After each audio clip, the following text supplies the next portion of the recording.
got a quest. If you complete it, you'll get a reward. Go here when you're ready to play again.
Hello, hello, hello. What's up tonight, everyone? Fine Tuesday to y'all. Good to see ya, good to see ya, good to see ya. And also, welcome to all of our raiders from Jeff's stream. Jeff, you crushed it. I was watching a bit. Y'all raised a ton of money, which is amazing.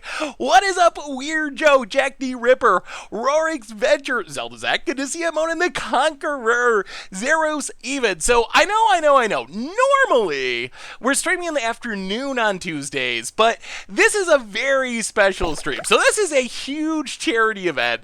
Dogamyth handing out the gifts of To No Kid Hungry. It's a huge charity event for No Kid Hungry. So why we're streaming later than normal, and what we're doing is, there's a Race to Mythic relay. It started this afternoon. I think there's been 3 streamers. Jeff Hoogland was the last one.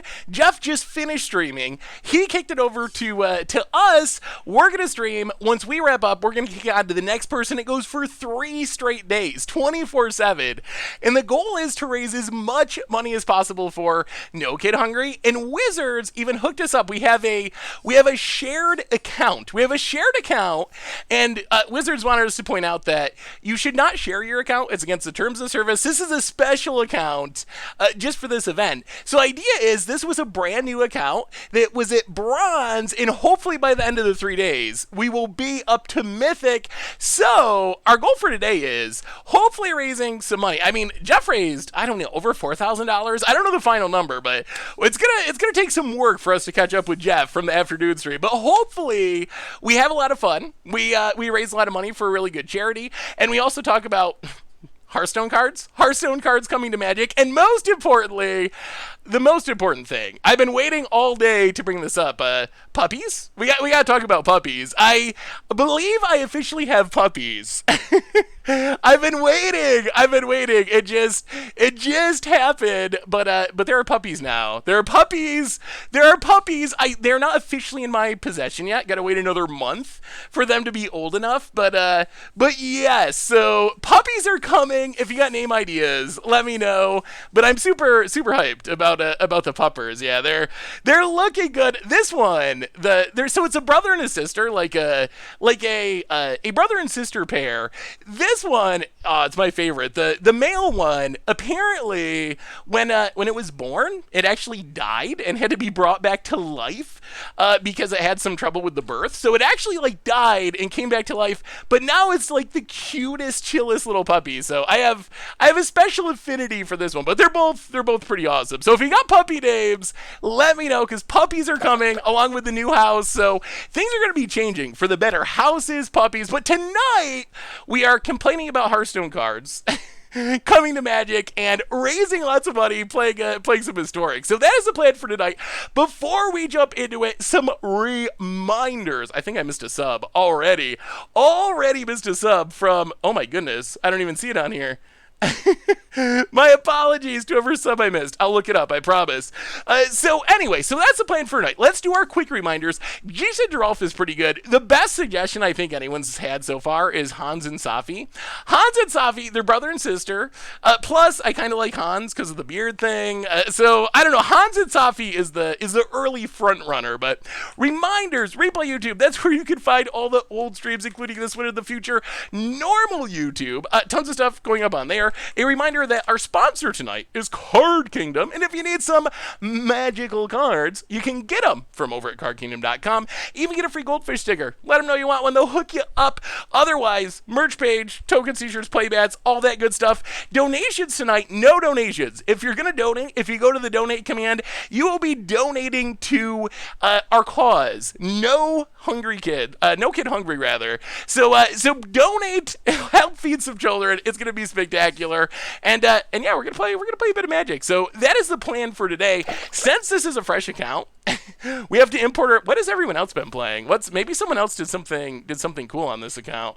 Ooh, Nissa. Haven't seen many Nissas. Gotta import our deck still, because the account keeps passing from person to person. Untapped Mount and Go. Welcome to the Fishbowl. Why is this start gold? That is a good question. Welcome to the Fishbowl. Thank you so much for your... I didn't know it was possible to have it start gold. I don't know why. Welcome to the Fishbowl. Big super cheer for you. Thank you. Hey, what's up, Stone Raid? Good to see you. How are you? Welcome. We might play some Historic Bard class tonight, Stone Rain. I've been messing around a little bit, trying to adapt your list for best of 3.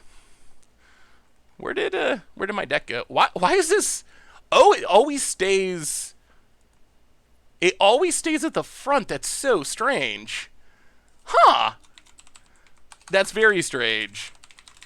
Anyway, so the plan for tonight, here's what I was thinking. To make the donations a little bit more exciting, a little bit more fun, we got 4 hours. We got 4 hours to go. We're going from 6 Eastern time until... Oh, you can favorite a deck? That's a thing? Oh my goodness. How do you unfavorite? I didn't even know you could favorite a deck. I did not know that was a feature on Magic Arena.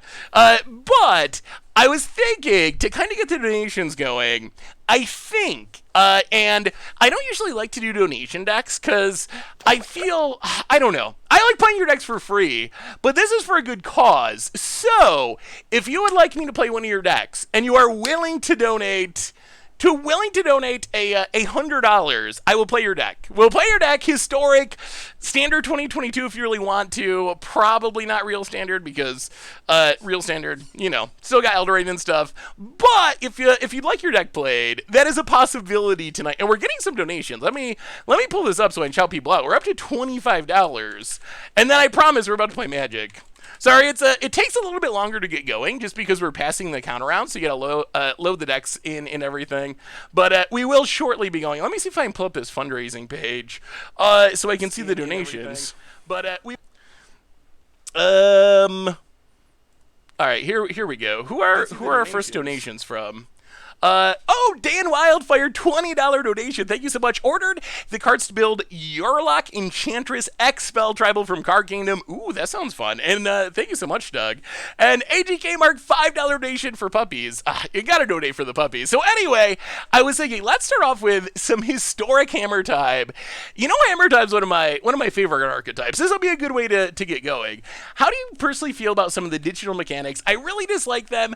I think that perpetually and conjure make changes to the game state that you can't really interact with almost like an emblem, and it's part of Magic's identity that you can interact with basically anything in the game state.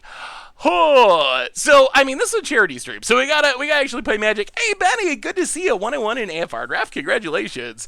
Oh my goodness, we got a huge donation.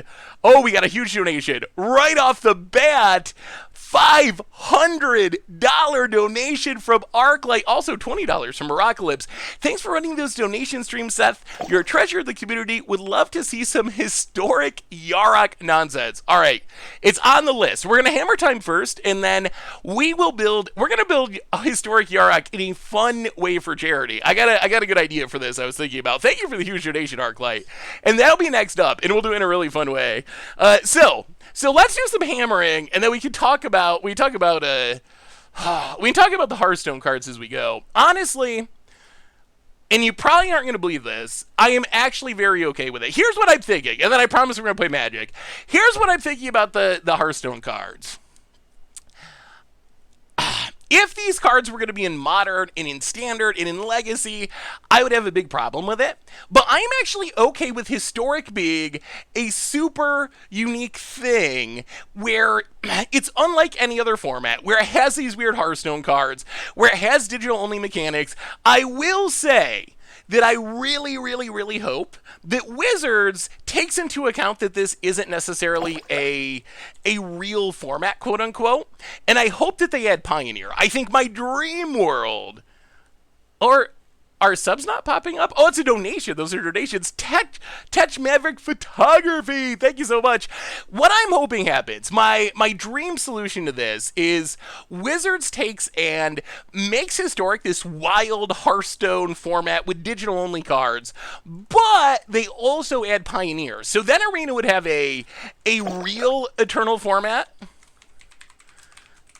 Would have a real Eternal format that's tied to paper for people who want such a thing, but then it'll also have the crazy Hearthstone cards, Sarkhan, Davriel, Anything Goes, Seek, and Conjure, and all the ridiculous Hearthstone mechanic format. That's what I would like to see, but we'll talk about it more as we go along. Let's play a bit of Magic. We're starting with Hammer Time, and then we're building Yarok.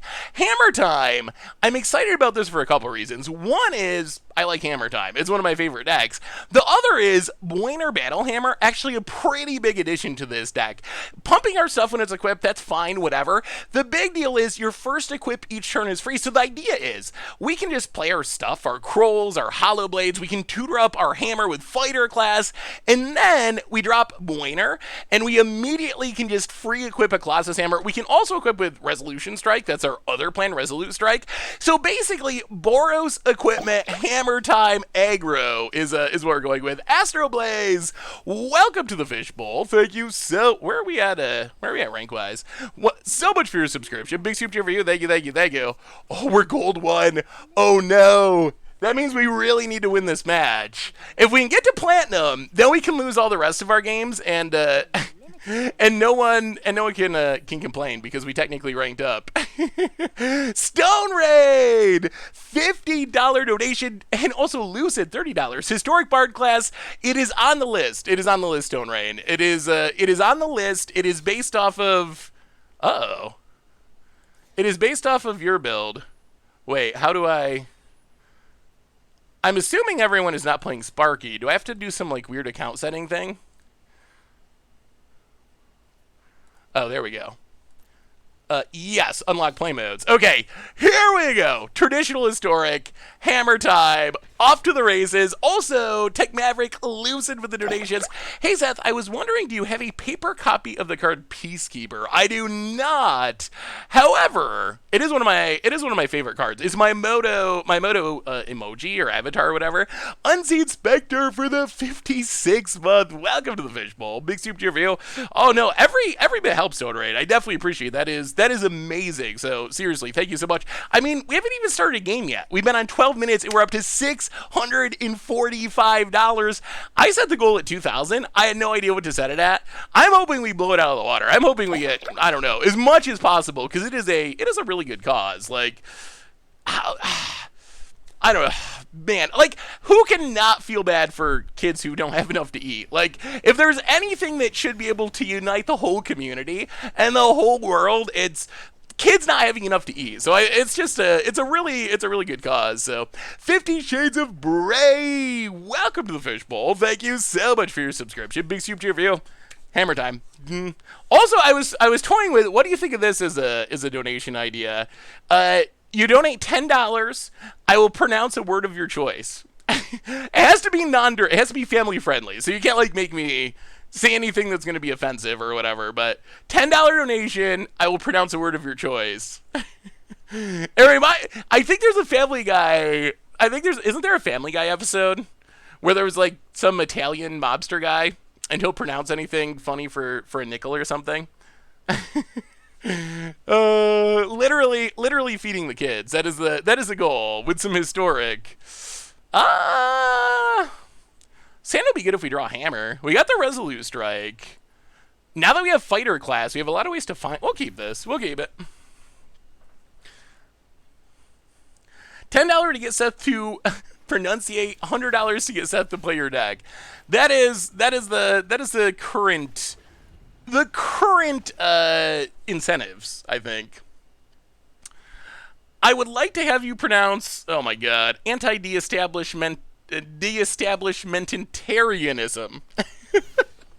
Nailed it. Naya A. Well, let's Blade Master. This is the highest upside. I mean, if we top deck a hammer, we could theoretically just win the game this turn. Like this is 20 damage if it gets in. Gary's up. Hammer. Oh, Hollow Blade. Not quite. Well, we will play a Hollow Blade. Clifftop Retreat. Grim Initiate. Hit ya. Hammer. You're going to get pranked the way Bart Simpson used to get pranked. Mike Roch, has anyone seen my... That already happens with Twitch names. I've gotten in trouble before just reading people's Twitch names. Hey, Seth, I think you may have queued into best of 3 instead of best of 1. Hopefully. I normally play best of 3. Best of 1 we only play for standard 2022 because it's the only option. So, how's everyone doing? Huh? What in the world is going on?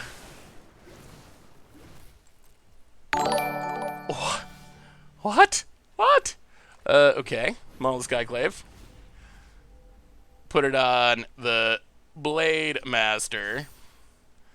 Hit ya a smidge. Oh, we have a new donation. Oh no. Is this a pronunciation donation? Get in. Hit you for a bunch. New donation. Oh, what do I have to pronounce? We have a... Oh wait, was this somehow a normal donation? I mean, I will still definitely pronounce it. The donations were supposed, ideally, I'll figure out how to get it to the right place. But ideally, there would be no donations to our charity today. $10 normal donation from Sunny VM. I want you to pronounce. Is this a word? Akatze Witch Wolf. Akatze. I don't think that's a word. Akazishu. Akajishuwosh. Is that a real like German word or something? And I'm just very bad at saying it. Alex Mateo, $10 donation to No Kid Hungry. Here is a fun one for you, Seth. I've never mentioned which language we're supposed to be in, so here goes the longest word in French. Anti-constitutional element. Okay. Anti-constitution element. Actually, if that's the longest French word, French seems pretty reasonable as a language. That doesn't seem that bad. Not as bad as I would have imagined. Opponent passes. Well, we might not have the hammer, but we do have the battle hammer. Misnamed because that is clearly not a hammer. That is one of the bigger art fails we've had. This is like the old cards that have wings but don't have flying. Blainer is almost that level. How do you name it Battle Hammer and clearly give it an axe? Well, 7U. Boom. Opponent down to 2. Things are looking good. Things are looking pretty good. Opponents, would you like to die? We are in ranked, right? We didn't accidentally go in unranked.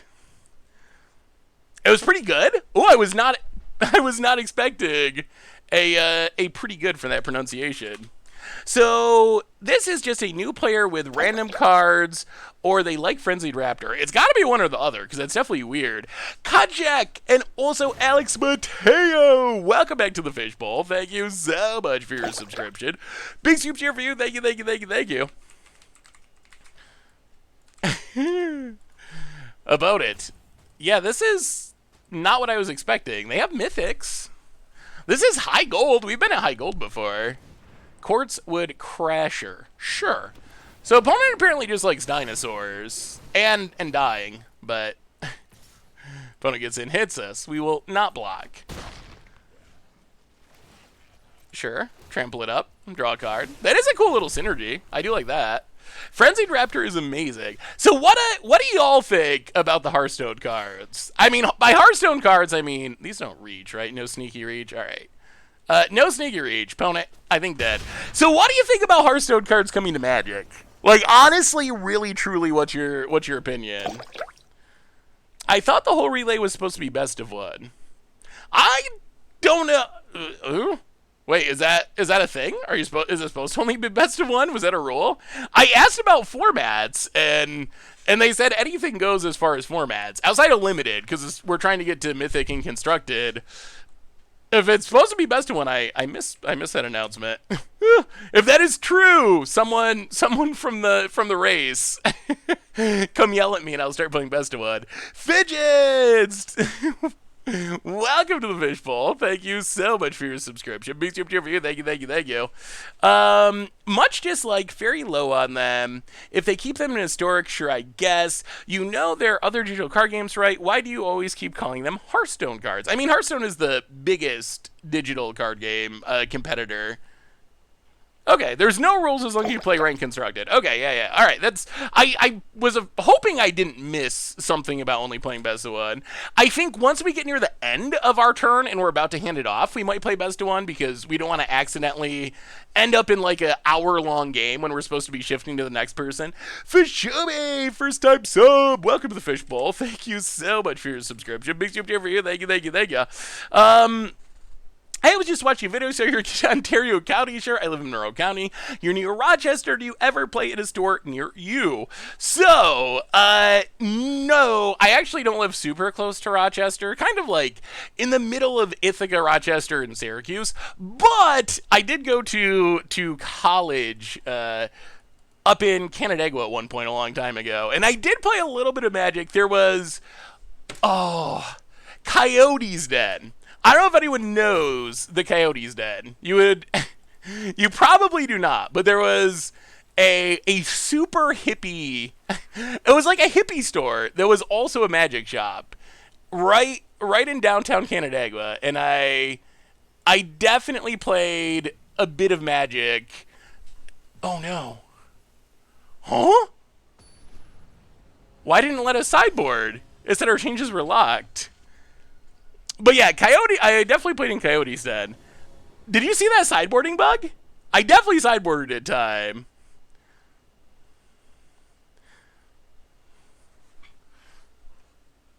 I love Seth talking instead of sideboarding. That happens a lot. Or how's your draft going, Betty?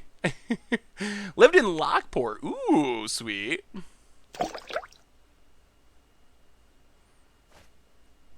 Again, no hammer. Opponent's mulliganing. You know, I mean, we're going to draw a hammer sooner or later. We got 4 fighter classes. We got 4 hammers. We got the Resolute Strike. We don't need a sideboard. Who needs a sideboard? I have a Volo deck in Standard 2022. I love U2C. Send me the list, Fluffy. Volo sounds fun. Oh man. Oh, we got a new donation. It had been a minute. A big donation, I believe. From Fidget Z, $100 donation. Oh no. Oh no. Taking advantage of the offer to pronounce a word. Here's Seth's word. Worcestershire. Worcestershire. Worcestershire. I think that's a real word. I think that's a real word, and I think I actually pronounced it at least 8 out of 10. Worcestershire. Worcestershire. Not close. Give me a letter grade. What's my letter grade on that pronunciation? Oh, pathway on white. Go attacking. Please block. Worcestershire.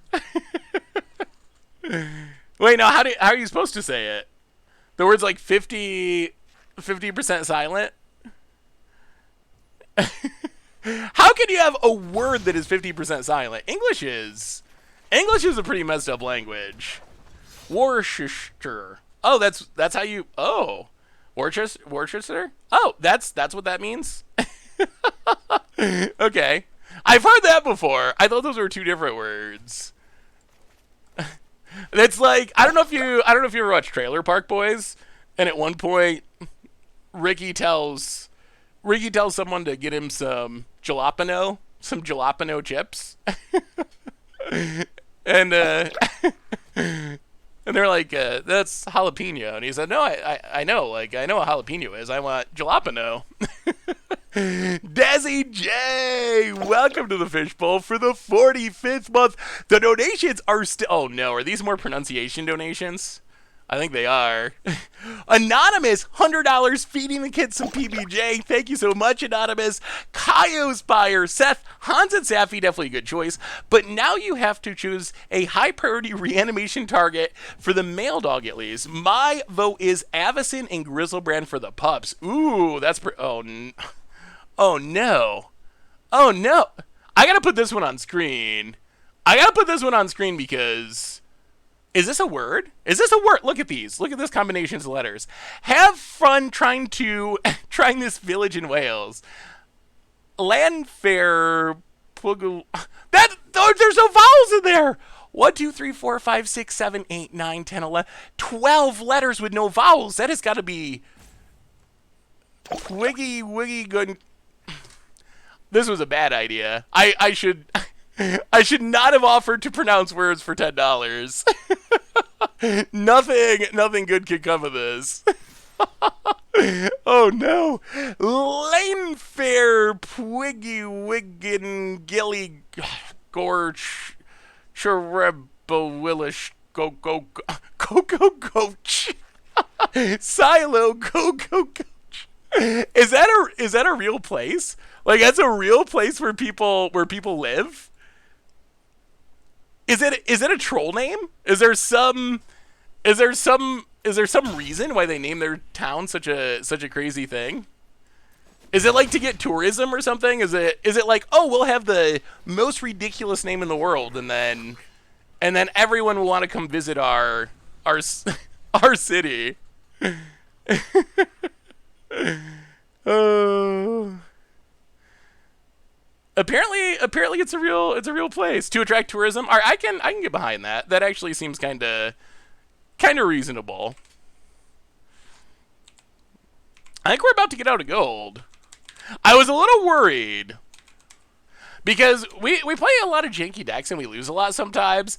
I had in the back of my mind, like, they're doing this charity event where they're trying to go from bronze to mythic.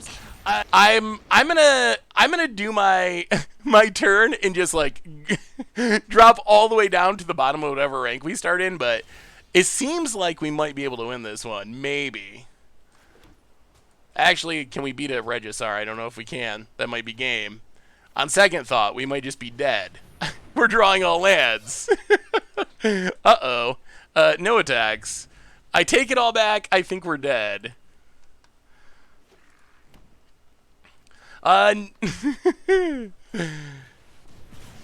Souls here, sure. Opponent. Commune with dinosaurs. Oh no. Where's the hammer? It's a small town in Wales. Its description is a little town on the banks of the river. Okay.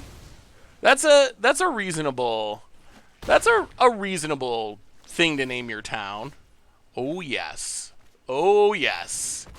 Oh yes, oh yes. Go to combat. Attack you. What do you say about it? We finally found a hammer. Opponent blocks. Sure. Well, you get the hammer. Opponent goes to 3. Opponent goes to 2. Oh, is it enough? We have an 11/11. Come on. They have dinosaurs to block though. They have the frenzied raptor. They have the frenzied raptor. Ooh, let me see, Fluffy. Interesting. Well, if I ever get to Wales, I will check it out and try to learn how to pronounce it. So yeah, I know tonight's stream is at a different time. We're not switching the overall time of the Tuesday stream. It just happened that this was the time slot for tonight's event. We're dead. We're dead. We drew 17 lands in a row and we're dead. Oh no. Oh no. Oh no, oh no. Ah, I found a dog, Hamasuki. It has been found. It fell into my lap. I will show you the picture. I put it on Twitter earlier. It's actually two dogs, a brother and sister pair. They're the cutest little Rottweiler puppies. They're so someone I know had puppies and they had gotten rid of most of them. The two that were left that were unaccounted for. So it just worked out that I'm gonna end up getting them. So yeah, I'm gonna shortly have two little puppies. I still need to figure out names. I'm leaning towards Hans and Safi, but I still need to figure out names. Irish Rager, welcome to the Fishbowl. Hey Seth, love the content. Wanted to ask. Yeah, they're super cute. I wanted to ask. Wanted to use this as a chance to ask a question. I've been playing EDH Discord to play against more people with EDH, and a question that has come to mind, what are some kill on-site things for you? Oh, well, Irish Rager, welcome back to the Fishbowl. Thank you so much for the subscription. Kill on-site things in Commander. I think it's... Commanders are a big one. Like, there's certain commanders that you just have to get rid of, or they're gonna take over the game. Like, Goloses and Edrix, like the top tier commanders. Can we actually sideboard this time? Things that are going to draw someone a ton of cards, like Rhystic Study is something you really got to get rid of. If one person just has free reign to outdraw the rest of the table, they're probably going to win the game. Fast mana, if someone's going to get way ahead on mana, that is another issue.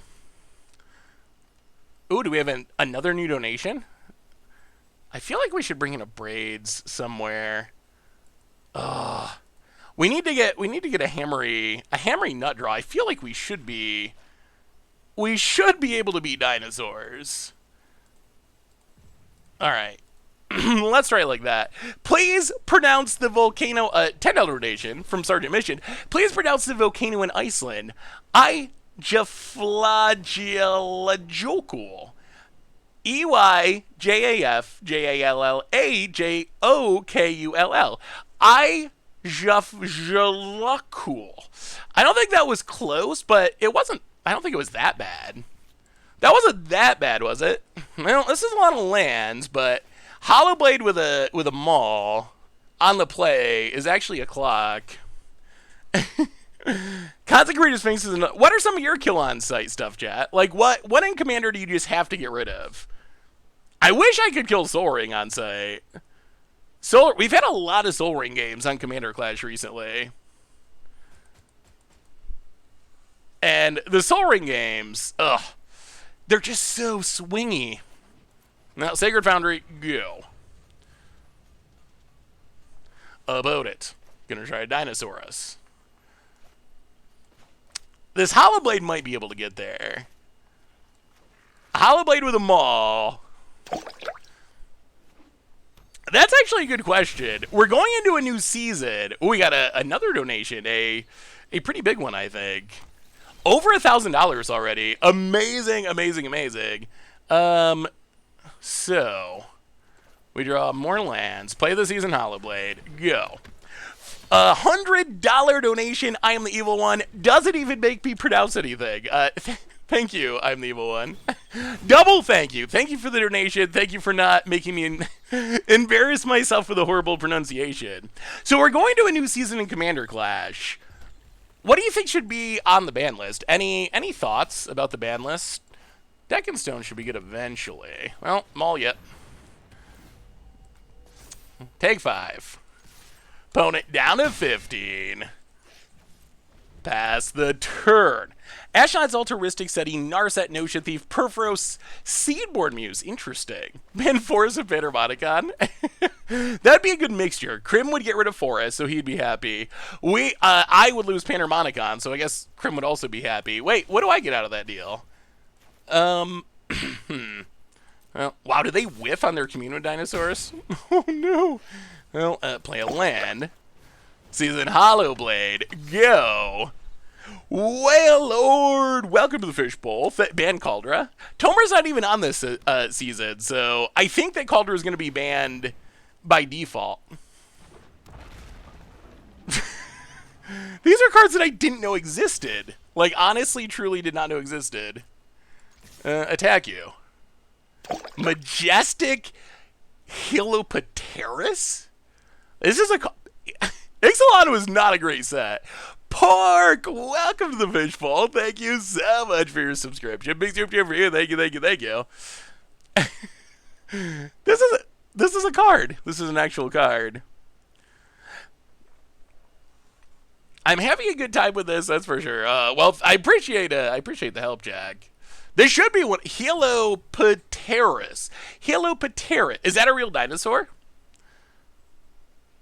This season's ban list was long, but the gimmick of the season was a big ban list. So we went through beforehand and banned like most cards that Krim liked and a few cards that the rest of us liked, just to make it seem fair. but it was mostly all the miserable Krim cards. Opponent blocks, but we had to make it seem unbiased and fair. Yeah, don't need the land. Opponent goes to 5, loses their dinosaur.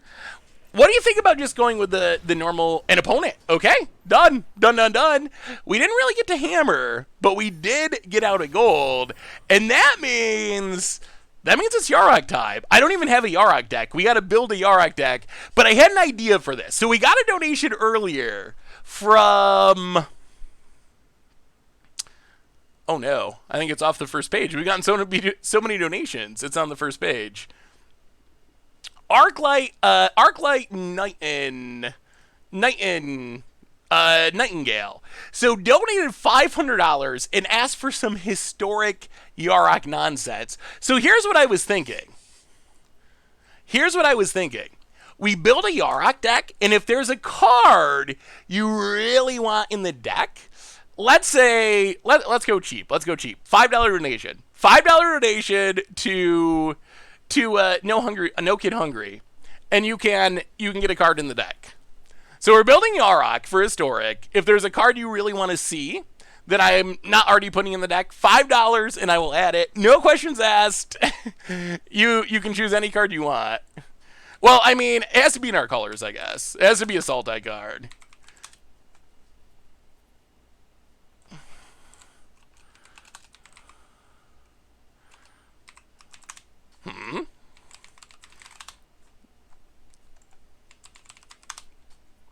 Oh, maybe we don't own Yaroks. That would make sense. We do not. All right, so Yarok's in. What are we adding? We'll go 3 Yaroks. We'll go 2 Panharmonicons. We want Risen Reef. Risen Reef is probably the best card in the deck. What else do we want with ETB triggers? What else do we want? Scoot Swarm. Ooh, so go like land Harmonicon? We could go Yarion Pile. All right, we could go Yarion Pile. Hey, what's up, Gutter Snipe? How are you?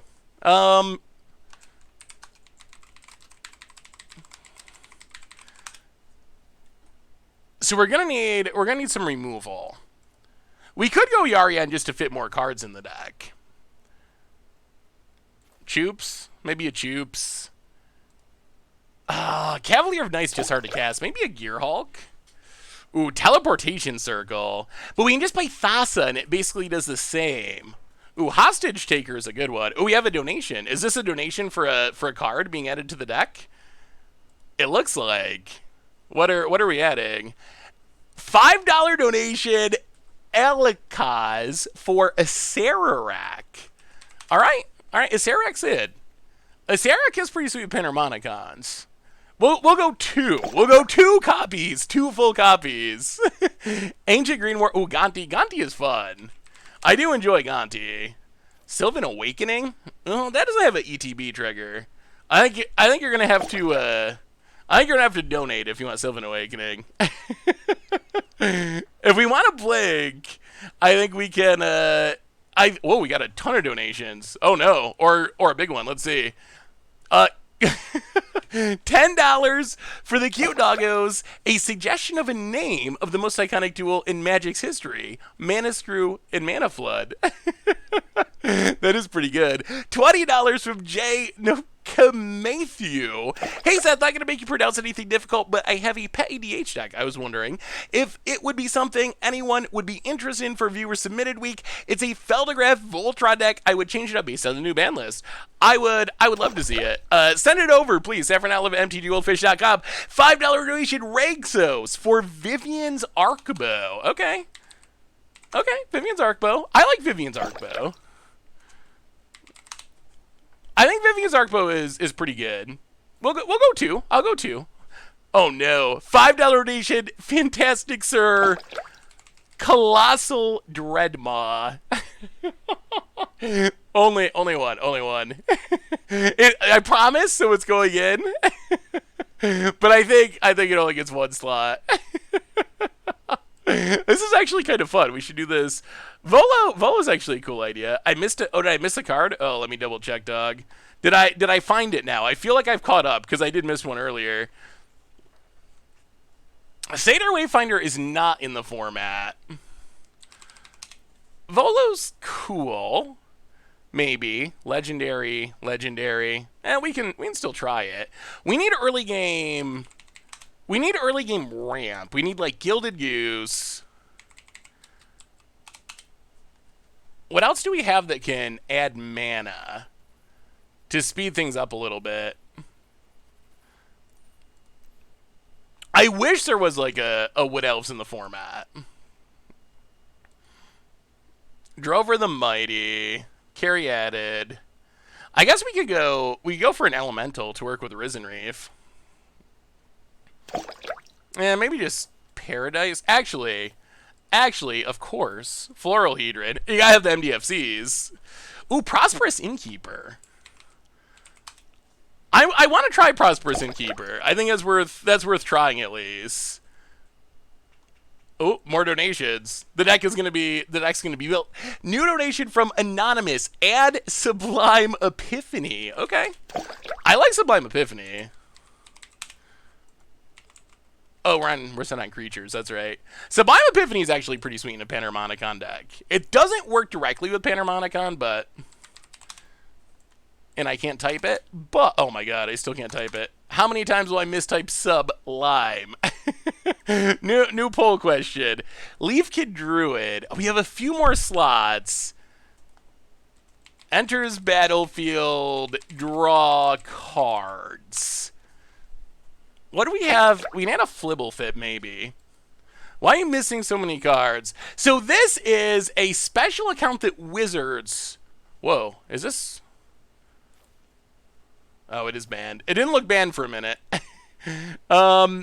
This is a special account from Wizards just for this event that comes with a full account. So apparently that full account does not actually contain all the cards, but it contains a ton of gems and wild cards, presumably, to get the cards. Quandrix Guildmage. I actually kind of like that. I think that could actually be... We're pretty 4-drop heavy, but we can fit one in. We got maybe three more slots. What are... Ooh, Llanowar Visionary. That's a great one. Definitely. All right, we got to check the donations. Then we're fixing the mana, and then we're going to give this a shot, and we can change it as we go along. Can we win some games? With this deck in Historic? Agent of Treachery, Iris Ranger, it's banned in Historic, so we can't actually do it. We have a donation from Guy Berstrom, $5 donation. No jank is complete without Sandworm Convergence. I don't know what it does with Panharmonicon, but we can wrap into it. Maybe we're getting attacked by flyers. Kimberly Girl, $5. Nicole Bolas, Dragon God. Ugh. It doesn't quite fit our colors, but I will add one, even though it doesn't quite meet our criteria, but it is a sweet card. $10 for 2 Crypt Lurkers. From Alex Mateo. Crypt Lurker enters the battlefield, and you may sacrifice a creature or discard a creature card if you do draw a card. Oh, so many 4 drops. So many 4 drops. All right, I think we're caught up on the donations. I think. Oh no. Old Growth Dryad. we got a donation for Old Growth Dryad. We got a donation from Astroblaze, Massacre Worm, and Bolus's Citadel. Uh-oh. And we got a donation for All right, no more donations for this deck because we're running out of room in the deck. We're already basically out of room. So more donations, please. But we can't add any more cards to this deck in specific. Wait, wrong Bolos? Wait, what Bolos are we supposed to be adding? Oh, Dragon God. Okay, all right. Now we gotta cut some cards to fit in all our donation cards. Ice Bay Guado would be sweet if it was in the format. All right, so we need to. Okay. We can't play Agent of Treachery because it's banned. Donation card. We can cut the Noxious Gearhawk. That's not a donation card. Hostage Shaker Gonti. Chupacabra. Maybe we gotta go one Acererak, even though we might have to. So I think what we gotta do is limit the donation cards to 1, or else we're just not gonna fit them all in the deck. So I apologize if earlier I said we're gonna play 2 copies of your donation card.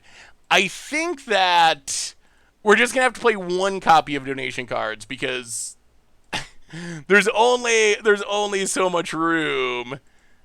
We're already having a hard time fitting all the cards we want in. Okay. Something like that. Add the mana. Yeah, Dragon God does not fit our colors, but we can bend the rules a little bit. I mean, it's about feeding the kids, so literally this time. Watery Grave, Breeding Pool, Triome, Zagoth, Katera. That gives us a little bit of red mana. All right, we're almost back to playing Magic, I promise. We need to add Overgrown Tombs and Fabled Passage, I guess. Cut the Mountain. Oh, this mana's gonna be a problem. Cut the Fabled Passage. Island. Swamp. Ooh, okay. Craft. Sideboard. Mystical Disputes. All right, quick sideboard, and then Magic will be played. Mystical Disputes. What do we have that destroys all? Yeah, let's go Crux. Let's Crux them. Crux of Fate. What else do we need in the sideboard? Schnapps! Welcome to the Fishbowl. Thank you so much for your subscription. Big soup for you. Thank you. We have so many donation cards. We can't fit that many in. I mean, I guess we could go Yarion to fit more cards in the deck. Maybe we have to. Maybe that's the only solution to actually be able to fit all the cards. Oh no, then we're still going. So Crux of Fate, Mystical Dispute, Thoughtseize,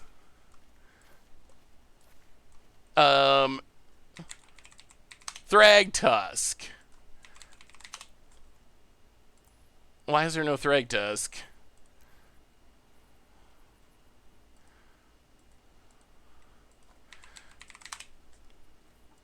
I don't understand. I know Thragtusk exists because it was in Jumpstart. We've played it before. Okay, there's Thragtusk. Yes. All right, Thragtusk in the main deck. Muldrotha's cool. I don't know if it's good.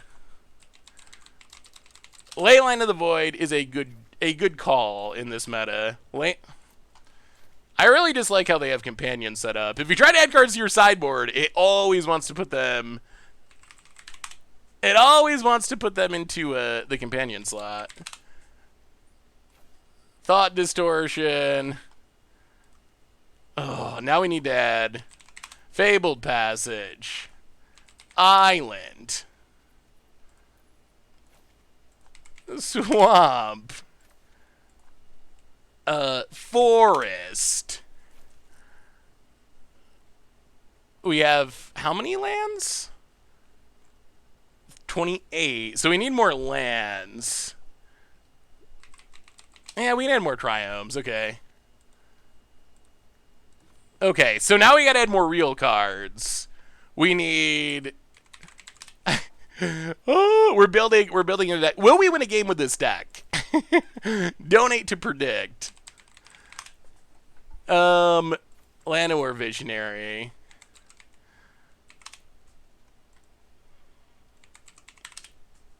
We don't have much removal, do we?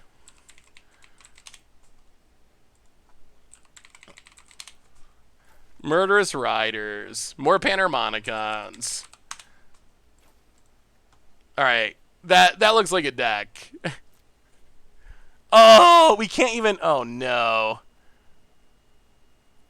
It won't let us play with these lands. Oh, Arena. Okay. Almost playing Magic, I promise. This is on Arena.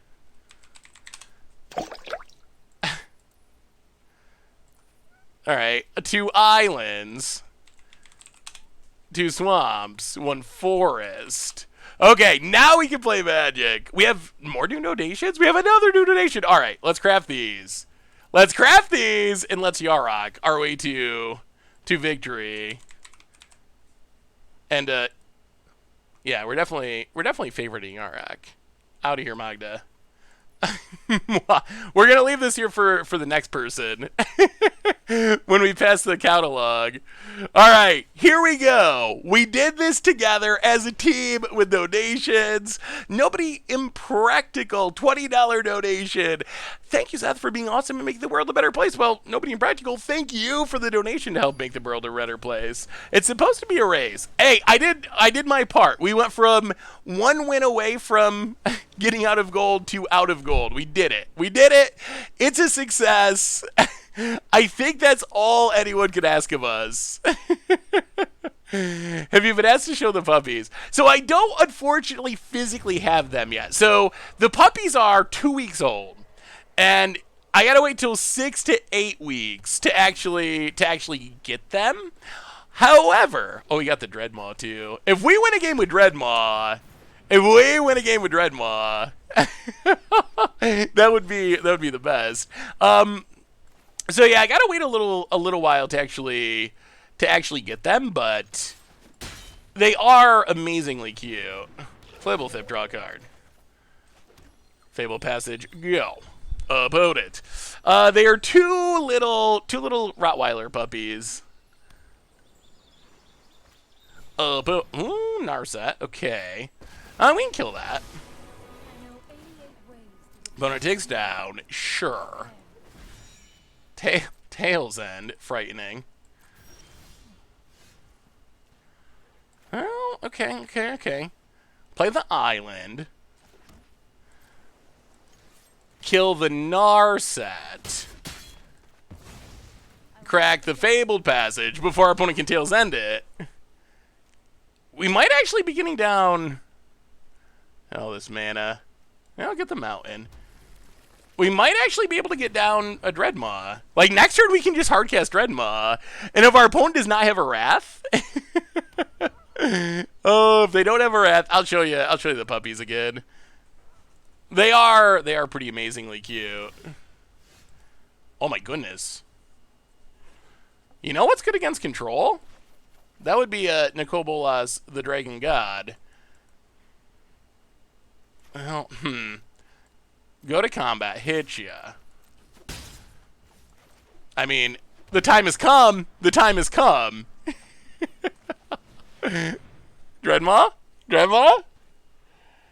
Don't do it. Don't do it, opponent. Accept its majesty. Oh, alright, so it's been disallowed. These are the puppies. That's the male, that's the brother, that's the sister. Yeah. Opponent does not want us to have fun, apparently. I'll go to combat. attack you. Opponent takes it. Paradise Druid. Untap land. Go. Aren't they pretty cute? Give them band names. I'm leaning towards Hans and Safi. That's my number one name choice at the moment. Although, wow, Sandworm Convergence does shut down the Sharks. Although we'll see. We'll see how it ends up. How are you gonna name? Yeah, that's what I'm working on. Yeah, so I had never really been a huge like Rottweiler fan until my brother got one, and it was just like, it's a super nice dog. I actually like really like it. So that made me a lot more interested in getting one. Actually, I didn't know what kind of dog I wanted to get. It was really up in the air. And this just kind of worked out that there happened to be these two puppies that needed a home. And how can you resist? How can you resist their cuteness? First name Saffron, last name Olive. It's actually kind of good. Well, go to combat. Attack you.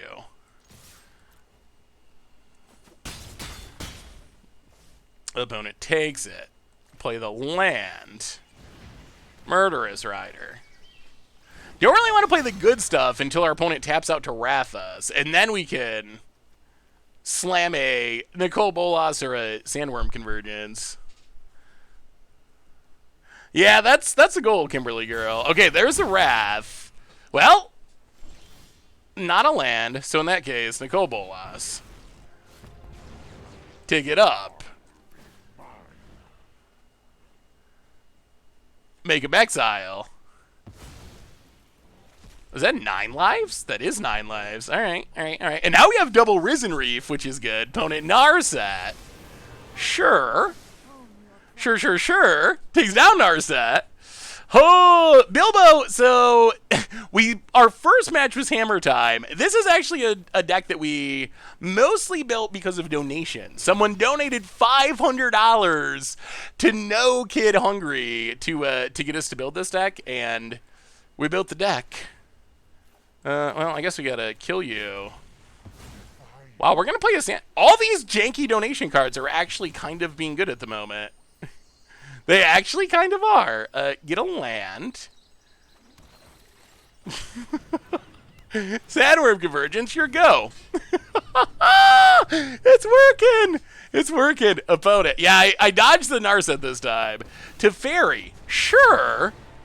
A little bit too late. Opponent gonna tuck Nikki B. Also sure. Well, Risen Reef. Draw a card. Risen Reef. Draw 2 cards. Yes, please. Oh, there's our Crypt Lurker. Kill Teferi. Wow, this is working. This is working. The deck is jank, but it's successful jank. There's the food that we're trying to raise for no Kid Hungry. 9 lives. Oh, goodness. Oh, they can counter it, though.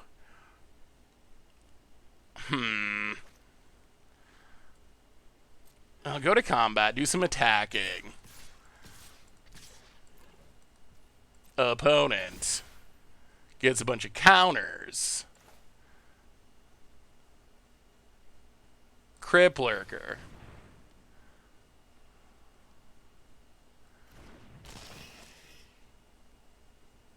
We will sack a worm. Quandrix Cultivator. Oh, if only we had our Yarok going. Yeah, Convergence is really strong if it sits out. Cultivator. Get a Forest. And, alright, make a worm. Yorgo opponent. Yarok is a really fun card. Wow, we're up to $1,151.66 already. Amazing. Well, go to combat. Attack. Attack. Attack. Attack. Attack. Attack. What?!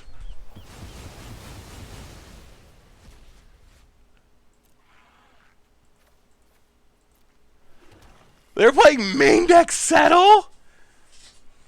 They're playing main deck Settle.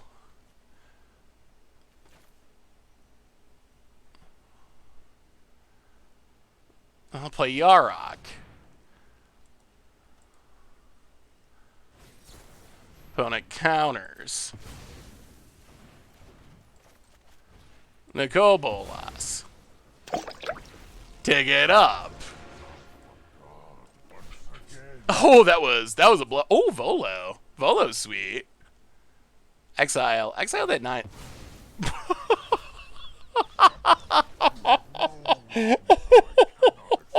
I was joking.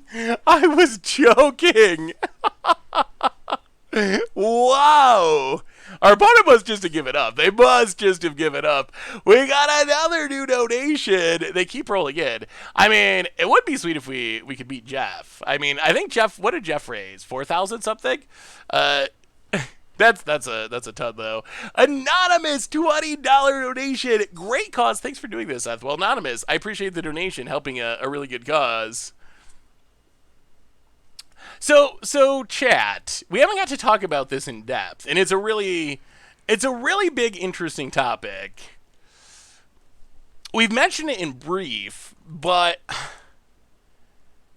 Hearthstone and Magic, or some people don't like the name Hearthstone and Magic. That's a shortcut for saying new digitally exclusive cards with mechanics that only work in digital, that don't actually work in paper Magic, and will never come from paper Magic. It's much simpler just to say Hearthstone cards. And I think everyone still understands what that means. Oh, it's probably difficult for running sites, that's for sure. The saving grace is, I don't think these cards are good. Like, are any of these cards actually powerful? The reprint, like, I actually think, honestly, as far as the short term of the historic format, I feel like the bigger impact is honestly going to be the reprints. I think some of the reprints are kind of insane. Oh no. Oh no, oh no. And I think those are the cards that are really going to shake up the format. Like, we're getting a ton of Modern Horizons cards. We're getting Nettlesis, we're getting Thought Monitor, we're getting Esper Sentinel. There's almost certainly going to be a good artifact deck. We're getting the Ninjas, which is what I'm probably most excited to build so far. Ingenious Infiltrator and Ninja of the Deep Hours. Those are really powerful cards. So I feel like the reprints are what's going to shake up the format. Dragon Rage Channeler, like Cascade, Unholy Heat. So those are the cards I think are going to shake up the format. I think the new cards are just kind of, Thalia's Lieutenant for Humans. I think the new cards are just kind of like Wizards showing off what they could possibly do. Ooh, Vivian's Arcbow could be really good if we can get it down. Wizards showing off what they can do, basically, with digital-only cards. That's how I kind of view it, is most of them are not going to actually be playable. What's the most playable new card? If you had to pick one and say that's the best and most playable. Oh, we just got to get down. Rest in peace? Okay. I think we just got to get down Arcbow. Yeah, let's get down Arcbow. Arcbow, go. Feels less like Hearthstone and more like Eternal. I don't know. I feel like the cards are the whole Rest in Peace Search for Azcanta combo, eh?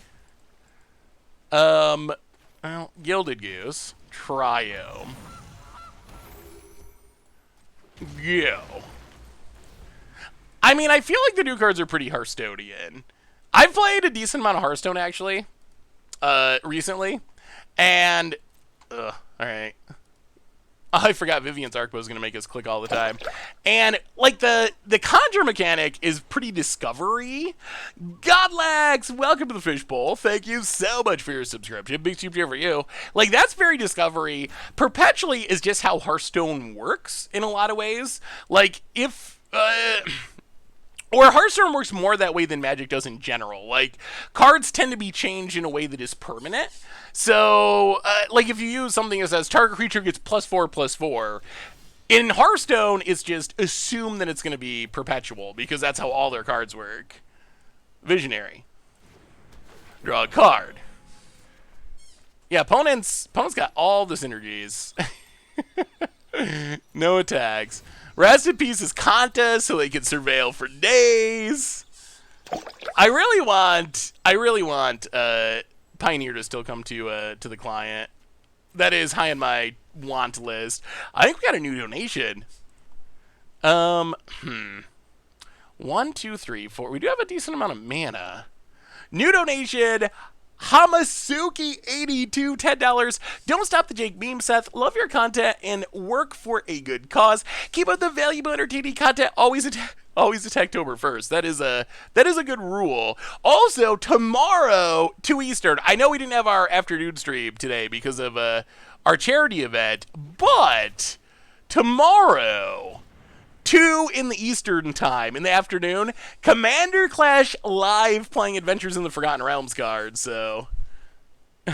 Yeah, someone in YouTube, when we were talking about the new Hearthstone cards coming to Magic, they said, I think they said something like, I'd rather have 1,000 Walking Dead Secret Lairs than to have these cards show up in Magic, which seemed a little harsh to me. Like, I'm actually kind of okay with it.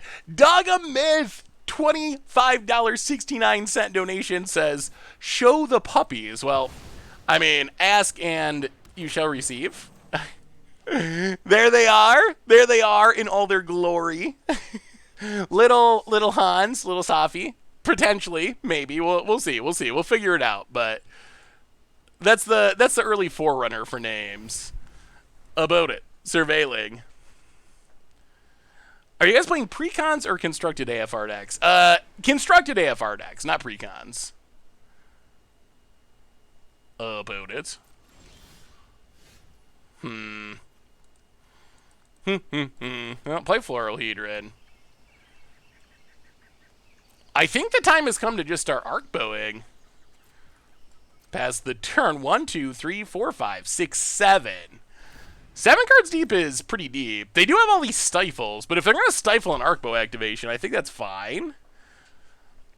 So I kind of like the idea of having names that reference Magic, but I also don't want them to be...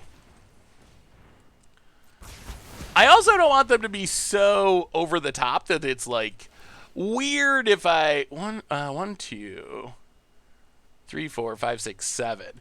But I also don't want it to be something super weird where it's like uncomfortable to call them in a public place. That it's just like people looking at you like, what in the world? All right, Risen Reef, get a land. 1, 2, 3, 4, 5, 6, 7. Well, Cultivator. Get a land.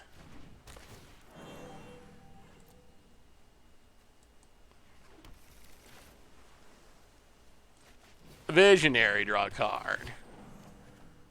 Ooh, another Risen Reef. That's another Risen Reef, hit ya. Our pile of Jake is kind of working.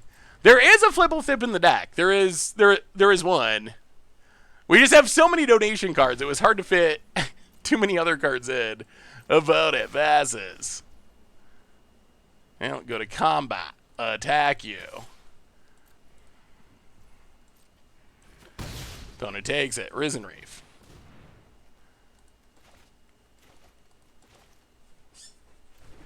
Ooh, resolves. 2 Risen Reefs. Land, yes.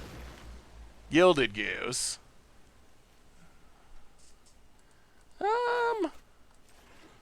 Yeah, play the land past the turn. Go with the Arc Bow. The Arc Bow's working out. Whoever donated for Arc Bow made a very nice donation because it's actually worked out very well. Ooh, we got a big donation, I believe. About it. Search for his Kata. $100 donation from Just Peter. Thank you so much. An anonymous $10 donation. Big fan of the content. Please pronounce and guess where this is in the world. Singi di Brahma. Singi di Brahma, I believe. Singi. I'm assuming the T is not actually pronounced. So it's silent. Singi di Brahma, and I'm gonna say, I'm gonna say it's an island in the Mediterranean. I actually have literally no idea. Where is it? Where is it from? Close enough. I get partial credit at least. Opponent, it says. 1, 2, 3, 4, 5, 6. I mean, they don't have a lock yet, do they? Discard a Floral Hedron.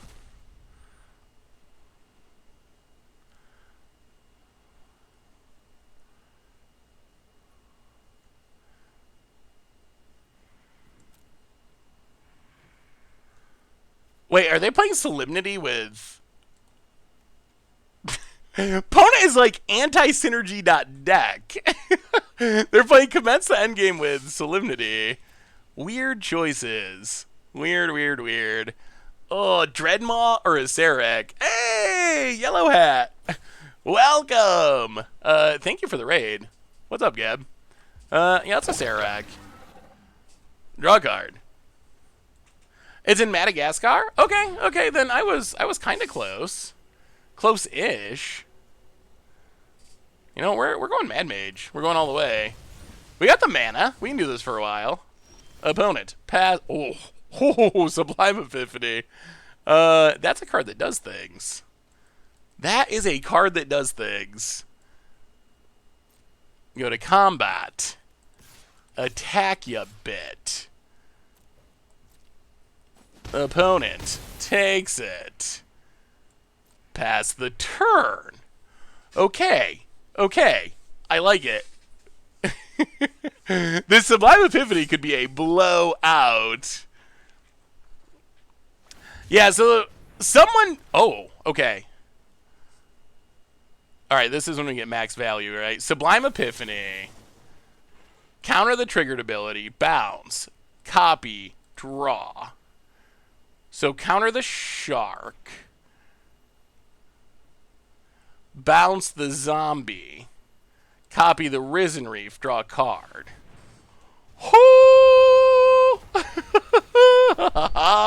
Not bad at all. Wow, there's all the Risen Reefs. Sure. Land. And, sure, you can cycle opponent. That is acceptable. Pass the turn. Opponent. Oh, that was good. That was real good.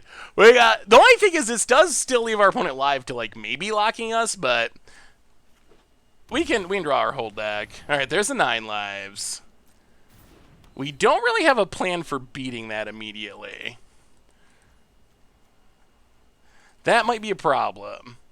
Is this going to end with us milling our entire deck? Another new donation, I believe. Oh, a Murderous Rider? All right. Huh. Oh, boy. Seth, why do you not love Tingle? Floral Hedrons here. And Elementals, they deserve love, too. Ooh, Winter Milan, that's a good call. Cash for Kids, any suggestion on this deck? Well, let me see. Thank you for the donation to both of you. Huh. How do we beat the combo? We didn't really play anything specifically good against the combo. A Sararak. Bounce it. Scry. A little late. Well, we might need that to resolve our... We might need that to resolve Nicole Bolas eventually. That is our long-term game plan. Risen Reef. Draw basically our entire deck. Sure, take the land. Mystical Dispute. Land. And then Risen Reef, why not? I mean, if we're gonna lose, we might as well lose this way. Yeah, Bolos is our best possible, I mean, maybe our only possible way of winning, honestly. Alright, double Thoughtseize is nice. Ooh, Volo's sweet. Play the land.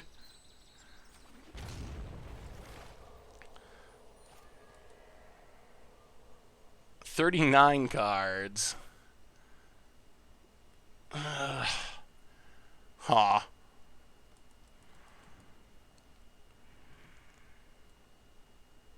Thoughtseize once.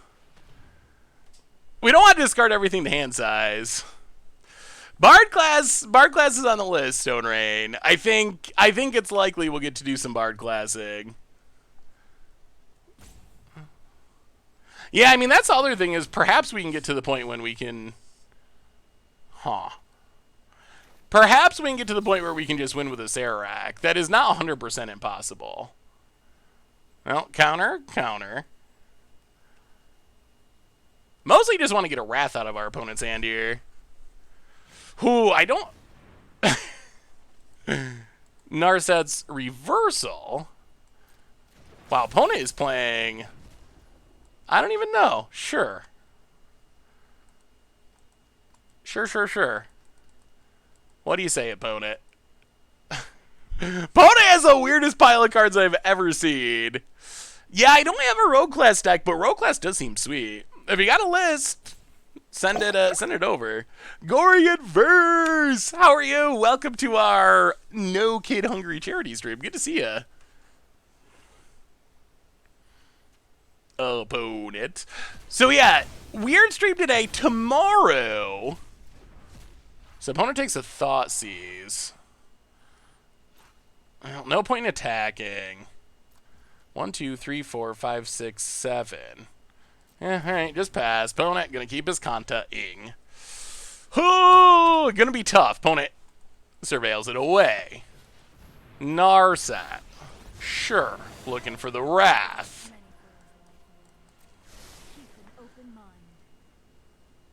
Do they find the Wrath? So this is a cool charity event. The way this works is we don't have Feed the Swarm. We actually don't have any artifact or enchantment destruction, which is probably a bit of a mistake.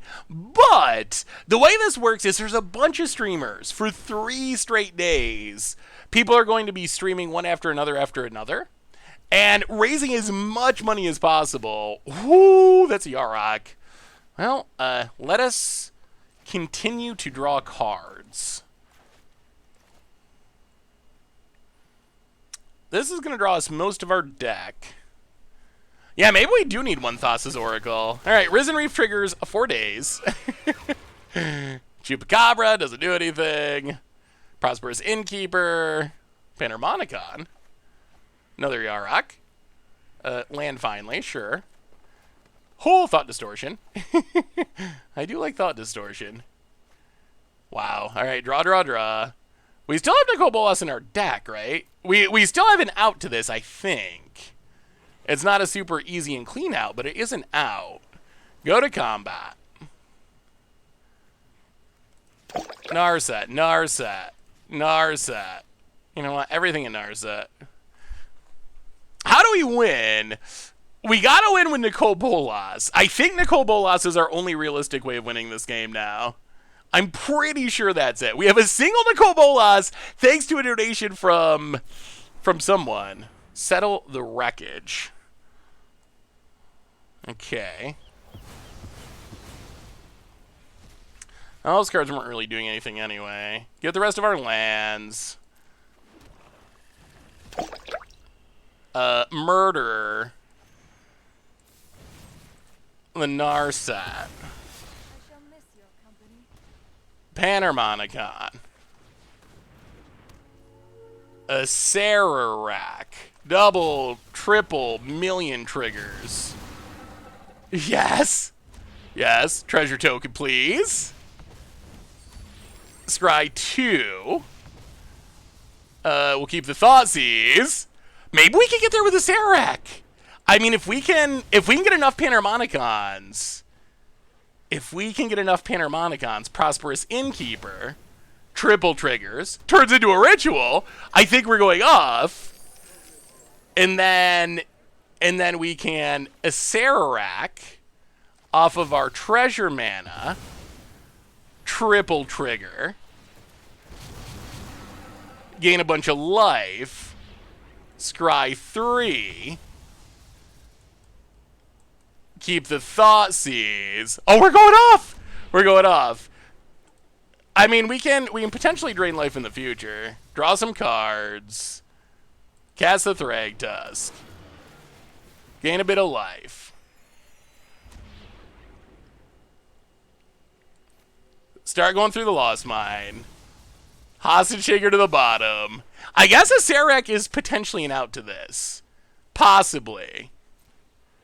Discard 6. 1, 2, 3, 4, 5, 6.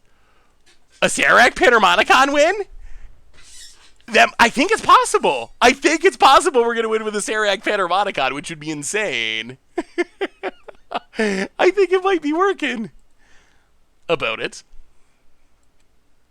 As we're going along, a quick reminder that our sponsor tonight is Card Kingdom. And if you need some magical cards, you can get them from cardkingdom.com and our charity if you feel like donating. Oh, Fae of Wishes. All right, that's a bit frightening. That Ugin? -3. So our opponent right now is Solemnity and 9 lives. So 9 lives can't get any counters because of Solemnity. So basically we're locked out of dealing damage to our opponent. So we can't win with damage. That is what is complicating matters at the moment. Whoa! $100 donation, 50 Shades of Bray.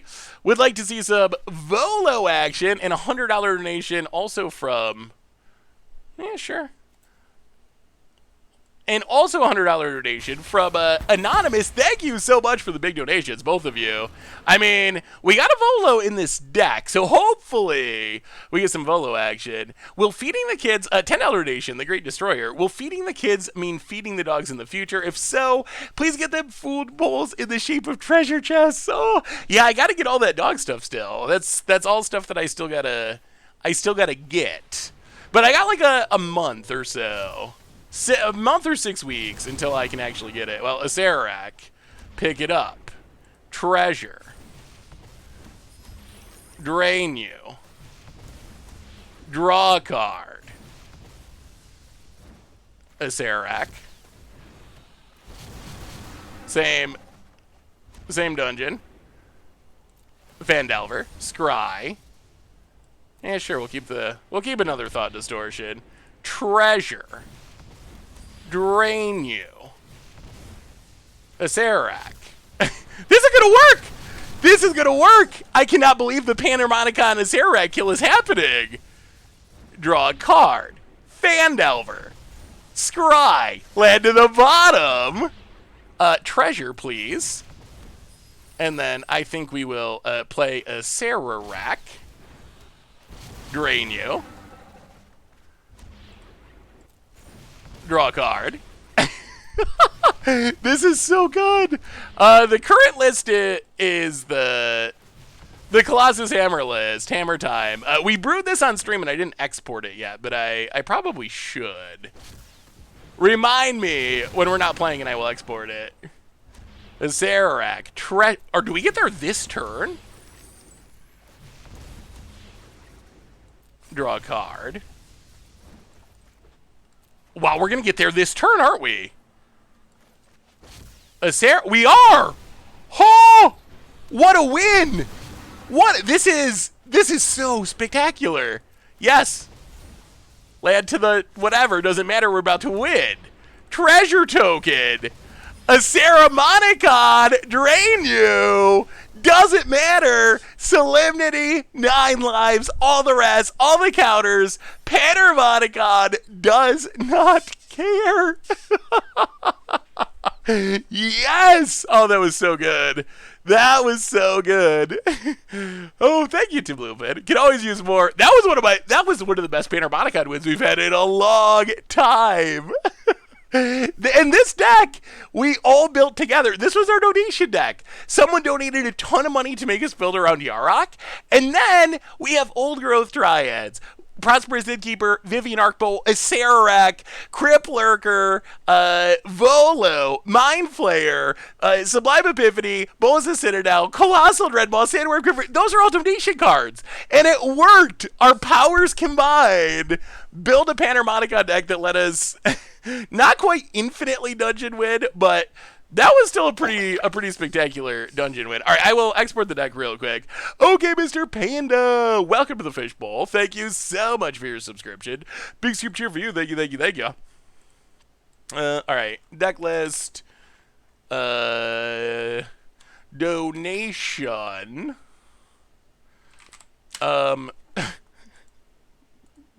Donation neon. Donation Monicon. And historic.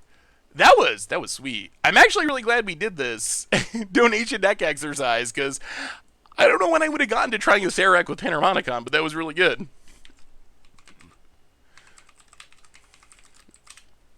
Yeah, so when we were building the deck, there was, for $10, you could donate and choose a card to put in the deck. So Old Growth Dryad is in there because of that.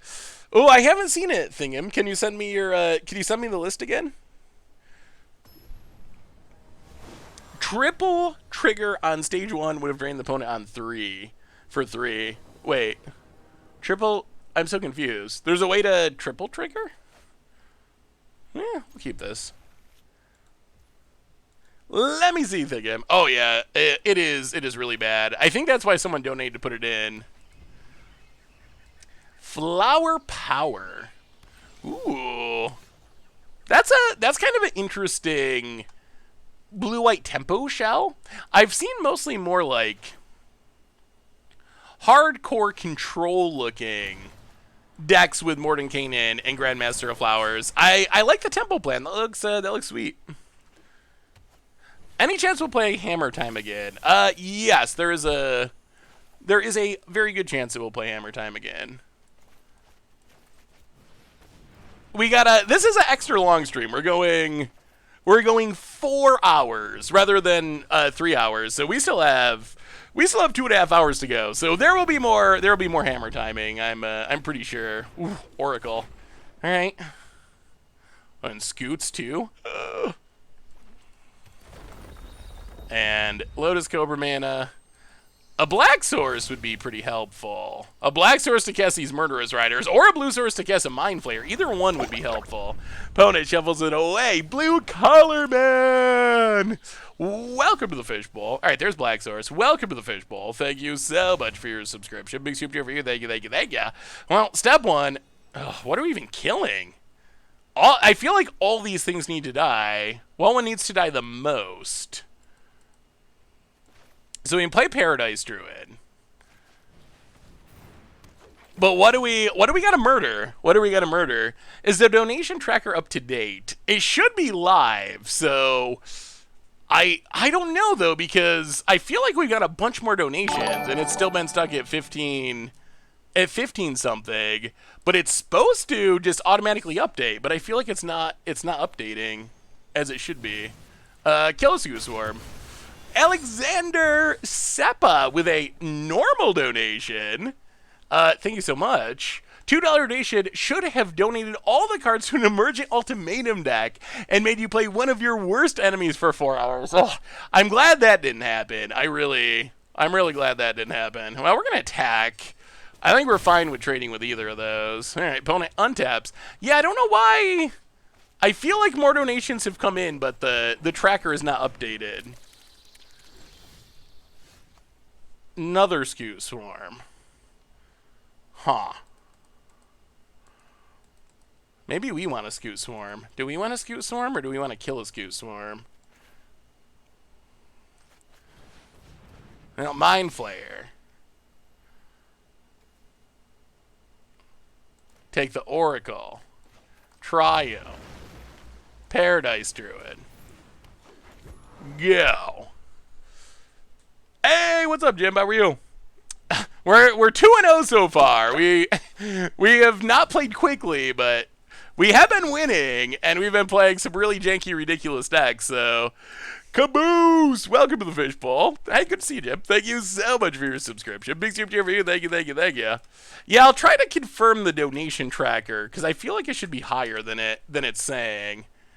Our opponent doesn't have lands for the scoot anyway, and we do. Oh.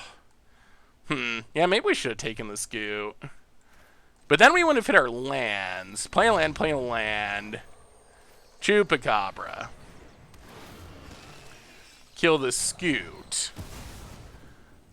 Murderous Rider. Kill the Lotus Cobra. Vivian's Arcbow. Hit you a bit. I mean, our Yarok deck's kind of going off. The juice caboose! Welcome to the fishbowl. Thank you so much for your subscription. Big super for you. Thank you, thank you, thank you. 1547 is correct. So that just means we need more donations. That's the answer. We just need more. Ooh, opponent comboing off some Ashaya Felidar Retreat action and another land. Okay. Well, we'll keep the Gonti. Gonti seems sweet. Play Gonti. Scoot, please. Scape Shift. Well, we'll take Lotus Cobra. Play Lotus Cobra. Correct. Fabled Passage. Get a island. Add a mana. Get Yarion. Play Murderous Rider. Well, I mean, if we untap with this board, this Yarion is going to be one of the most insane oh my god, great hedge. I mean, this is still going to be one of the most insane Yarions in the history of Magic the Gathering. Opponent.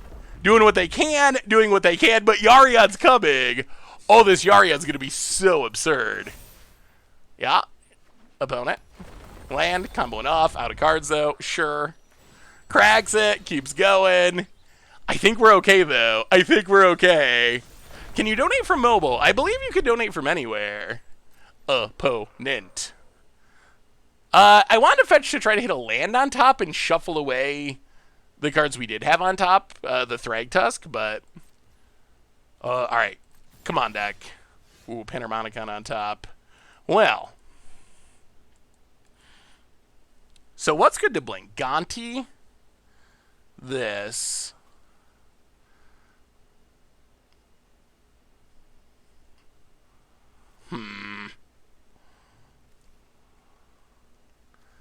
Can we Vivian's Arcbow? So we need 1, 2, 3, 4, 5. So we can go Vivian's Arcbow for 6? Let's Vivian Arcbow for 6. And then we can still Yarion. And this changes the top card of our deck. Arcbow. We're not taking Old Growth Dryad. No, no, no. Gilded Goose? Thragtusk returns to the top. Well, alright. Yarion. Oh, we will blink. Gilded Goose, Gonti, Chupacabra, Paradise Druid, Land and War, Visionary, Tangle Floral Hedron. Blink 'em all.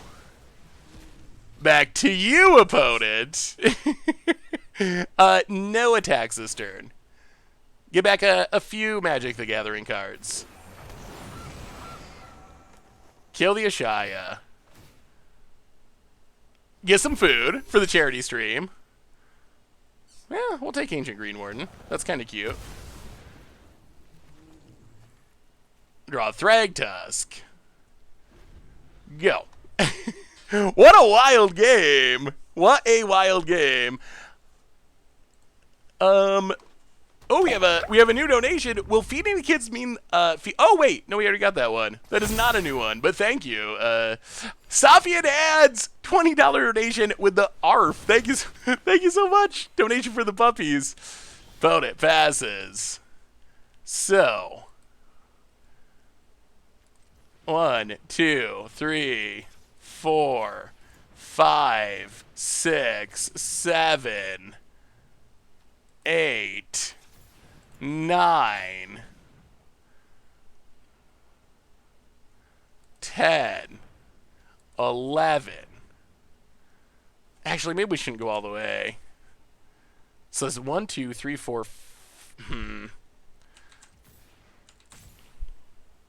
Let's just go 7. All right. For 7, discard Thragtusk.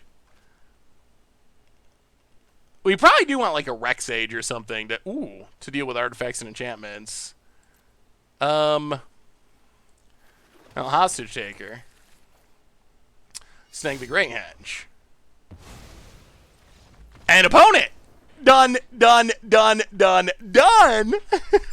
We broke it! We broke it. I think we accidentally broke it. Our powers combined. And we now have the best deck in Historic. 80 card Old Growth Dryad Panharmonicon. Oh. How much do you need to play my EDH deck for viewer submitted week?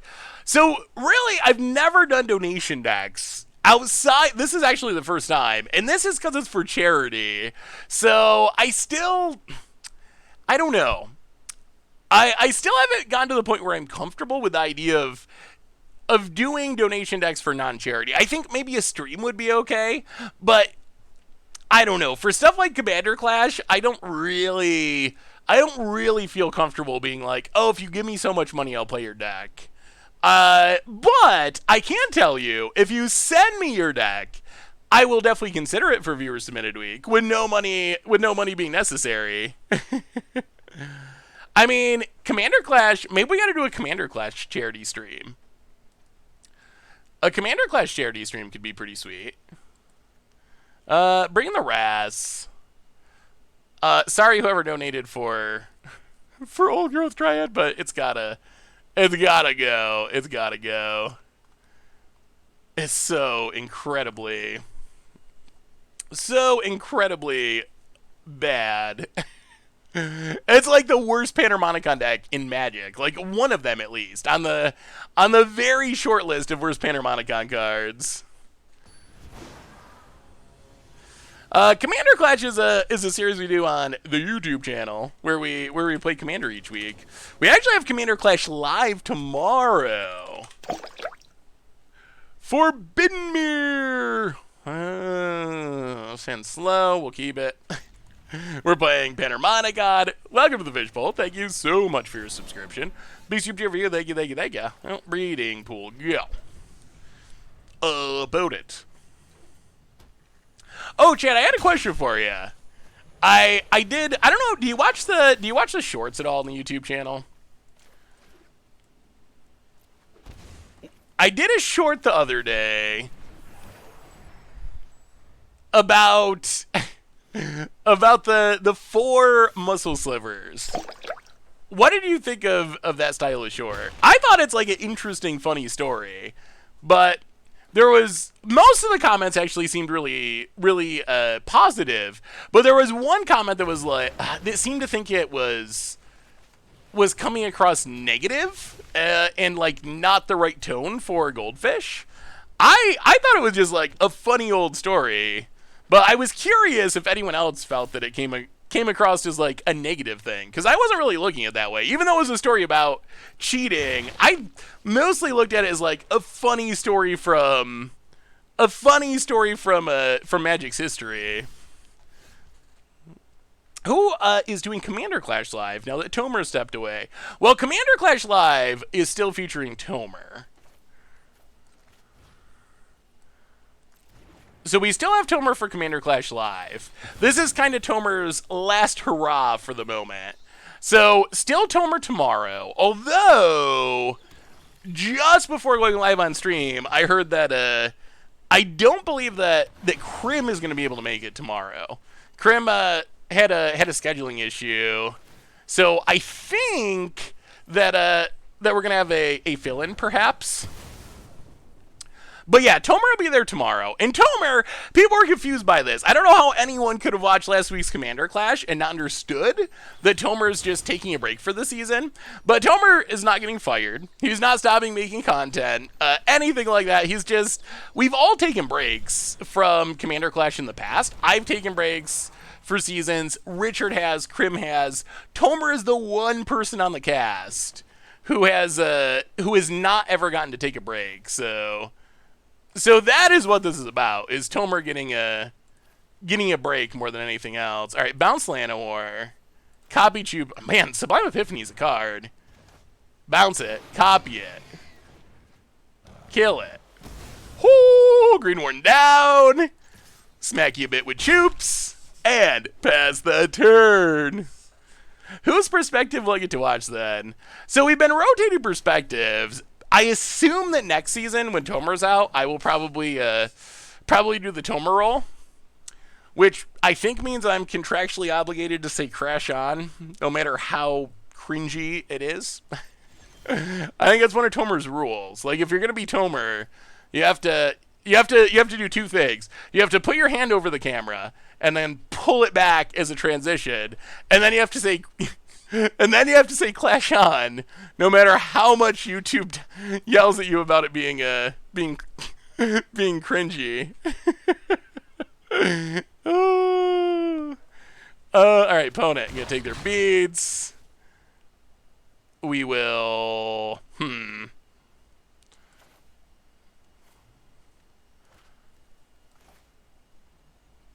Hey, let's just play the land. Let's just play the land and go digging with Arcbow. Clash! Clash On! Clash On!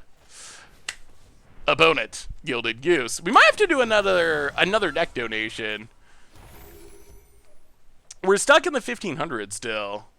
We're stuck in the 1500s. We might have to. Remember, you can still donate $10 or more to make me pronounce a word of your choice.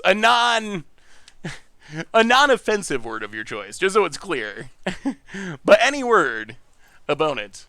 Basic. 1, 2, 3, 4, 5, 6, 7. Let us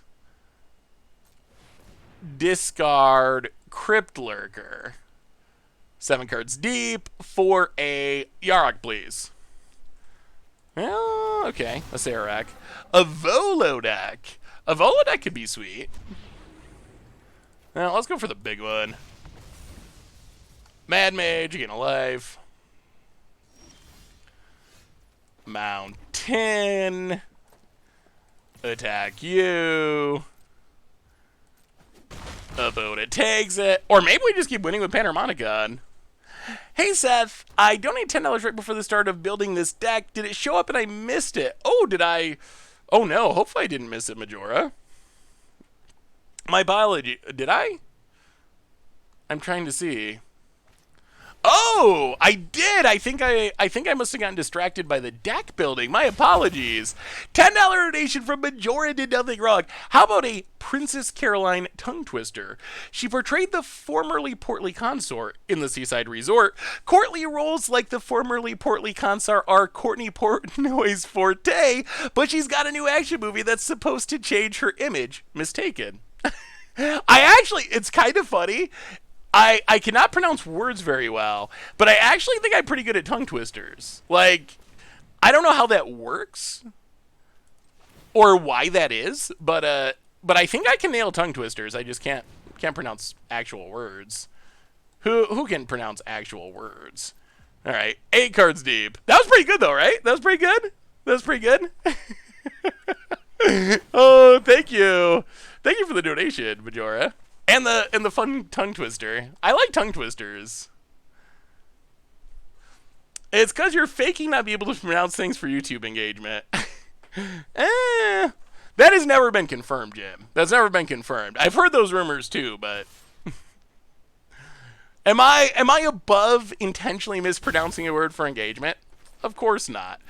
Am I dumb enough that I actually pronounced many words incorrectly? Possibly. A little column A, little column B. 1, 2, 3, 4, 5, 6, 7, 8. I mean, the true story is I mispronounce words accidentally, and then I realized that it actually led to more engagement. I was like, maybe this isn't a bad thing. And plus, the bonus is if I play it off like it's for engagement, then people might think I'm less of an idiot. So it's a win-win. It's a win-win to go with the engagement story. Let's Risen Reef. Bugler Rats. We will get a land with our Risen Reef. We got a new donation, I believe.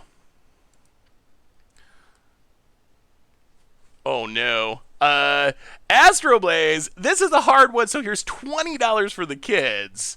And this is the longest string of letters I have ever seen. Again, not certain that this is a real word.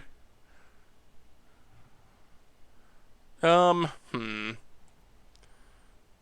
let's play this. Draw a card. I will get to it momentarily. Let's play this turn real quick. Panharmonicon. Hit you past the turn. Panharmonicon is Sararak is how we won last time. This word, good lord. I need to... Oh my goodness. It is a real word. The word is... Taumatawaka Taiga Hanga Kua Uda Tima Mita Pirika Pika Manga Horapuki Wana Wuka Tua. I think I got like a few of those letters correct. That is a tough one. Good lord. That is a real tough one. Opponent, gonna start scooting. Sure. And sagging food. Sure. Opponent passes. More Saracs. Well, we will play a Sarac. If only it was also an elemental. A Sarac. Double trigger. Scry. Yeah, we'll keep Visionary. Make a treasure. A Sarac. Double trigger. Scry twice. Paradise Druid to the bottom.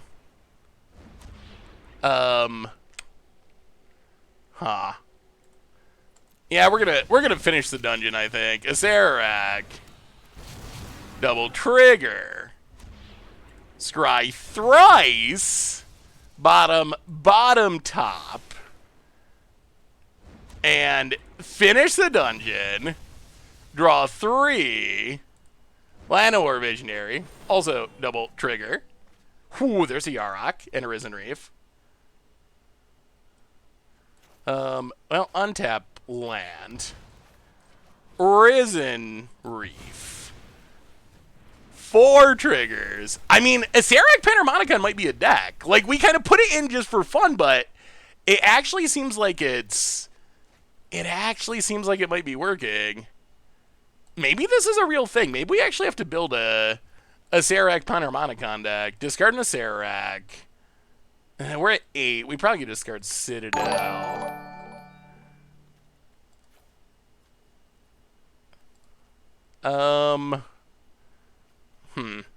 Okay, discard 3.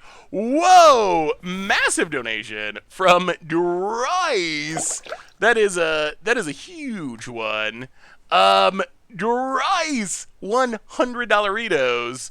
I teach in a low-income area. No kid deserves to be hungry. They are amazing and they are a future. Thanks for supporting the great cause. Well, Dries, thank you so much for the donation.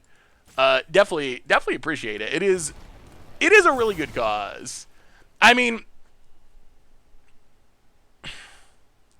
I've talked a little bit about, like, so I'm super lucky. So I know I'm lucky, but I grew up in a huge family. We had 9 kids. I was the oldest of 9 kids, and oh my god, they are playing Ugin. I was the oldest of 9 kids, and My mom stayed home and took care of the kids. My dad worked. My dad worked full time, like uh, fixing appliances and doing maintenance and stuff like that. But we definitely didn't have a lot of money, and I was super like lucky that there was always something to eat. But I definitely remember being a kid and like going to like food pantries to get food because we just didn't have a lot of money at that time. So it's definitely something that I personally feel pretty strongly about. Like, because especially when you're a kid, you just like, you don't have any control over that. And the whole system is set up in a way where there's not a lot of support. The support is actually really, really lacking for people who don't have a lot of money in our country. So, I wish it was better. But anything that we can do to help improve it, considering how, just like how lacking our safety net is for people who are in that situation, I think is a really good thing. How do we not die here? That's the real question. Risen Reef. So we're at 6. We cannot afford to take a single hit off. Oh, there's Volo. Volo's so sweet. Volo. 1, 2, 3, 4. Visionary. Draw 2. Gilded Goose. That's actually pretty good. Alright, so we got a bunch of chump blockers. That definitely helps. Play a tap land.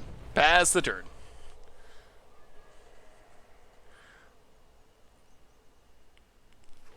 Well, they can't get the Panharmonicon either way because it's colorless. So I think that that's fine.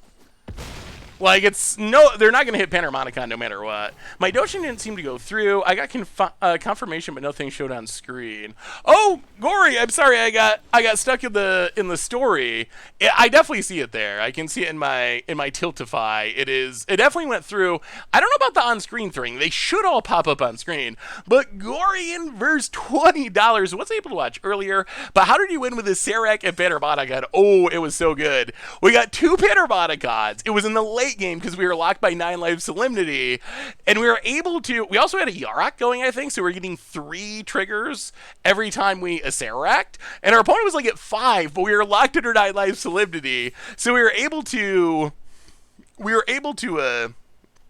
Go through enough loops of the Drain Dungeon to kill our opponent from 5 life. All right, let's. People want to see Volo. Let's have Volo fun. Volo.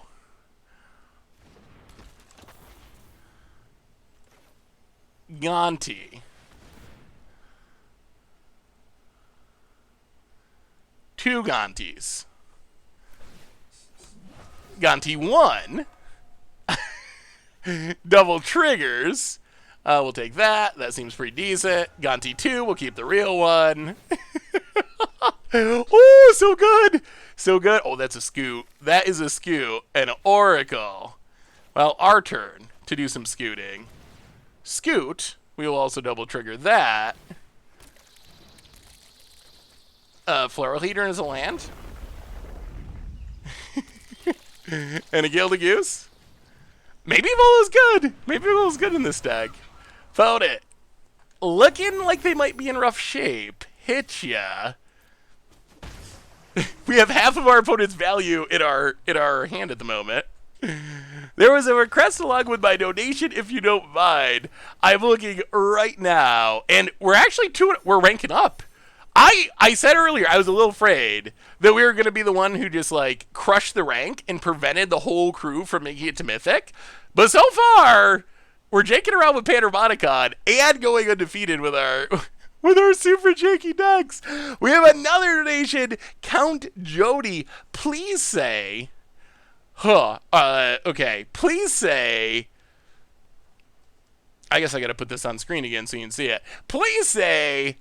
Advinul Lesistrum Wow. It means unemployment insurance fund in my native language of Icelandic.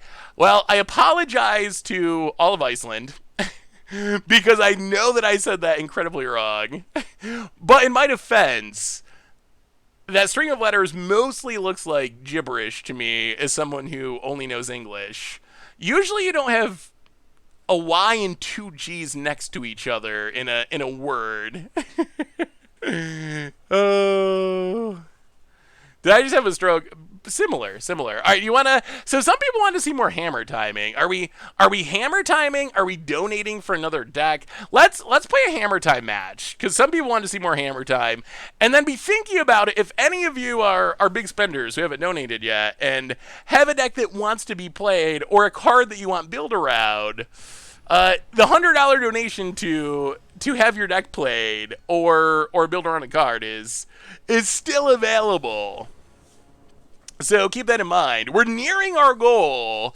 $1,627.35 so far. Oh. Hammer, Resolute Strike, Hollow Blade. Those are the kind of cards that we want to see in this hand. Well, land go. Opponent. Shallow State. Bard class is still on the list. I'll get to that, Stoner. And I did say that we would play Bard class, and I do want to try it. Welcome to the Fishbowl. Thank you so much for your subscription. Big super for you. Thank you. Well, Hollow Blade, go.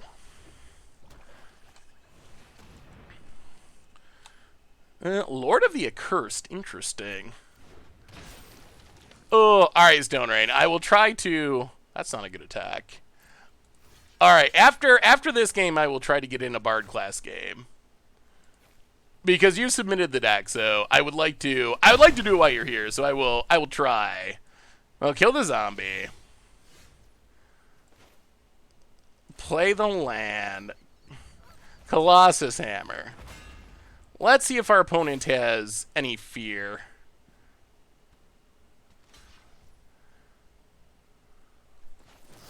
Well, they do. They are rightly worried about the Colossus Hammer. All right. Well, we have successfully created the Abyss.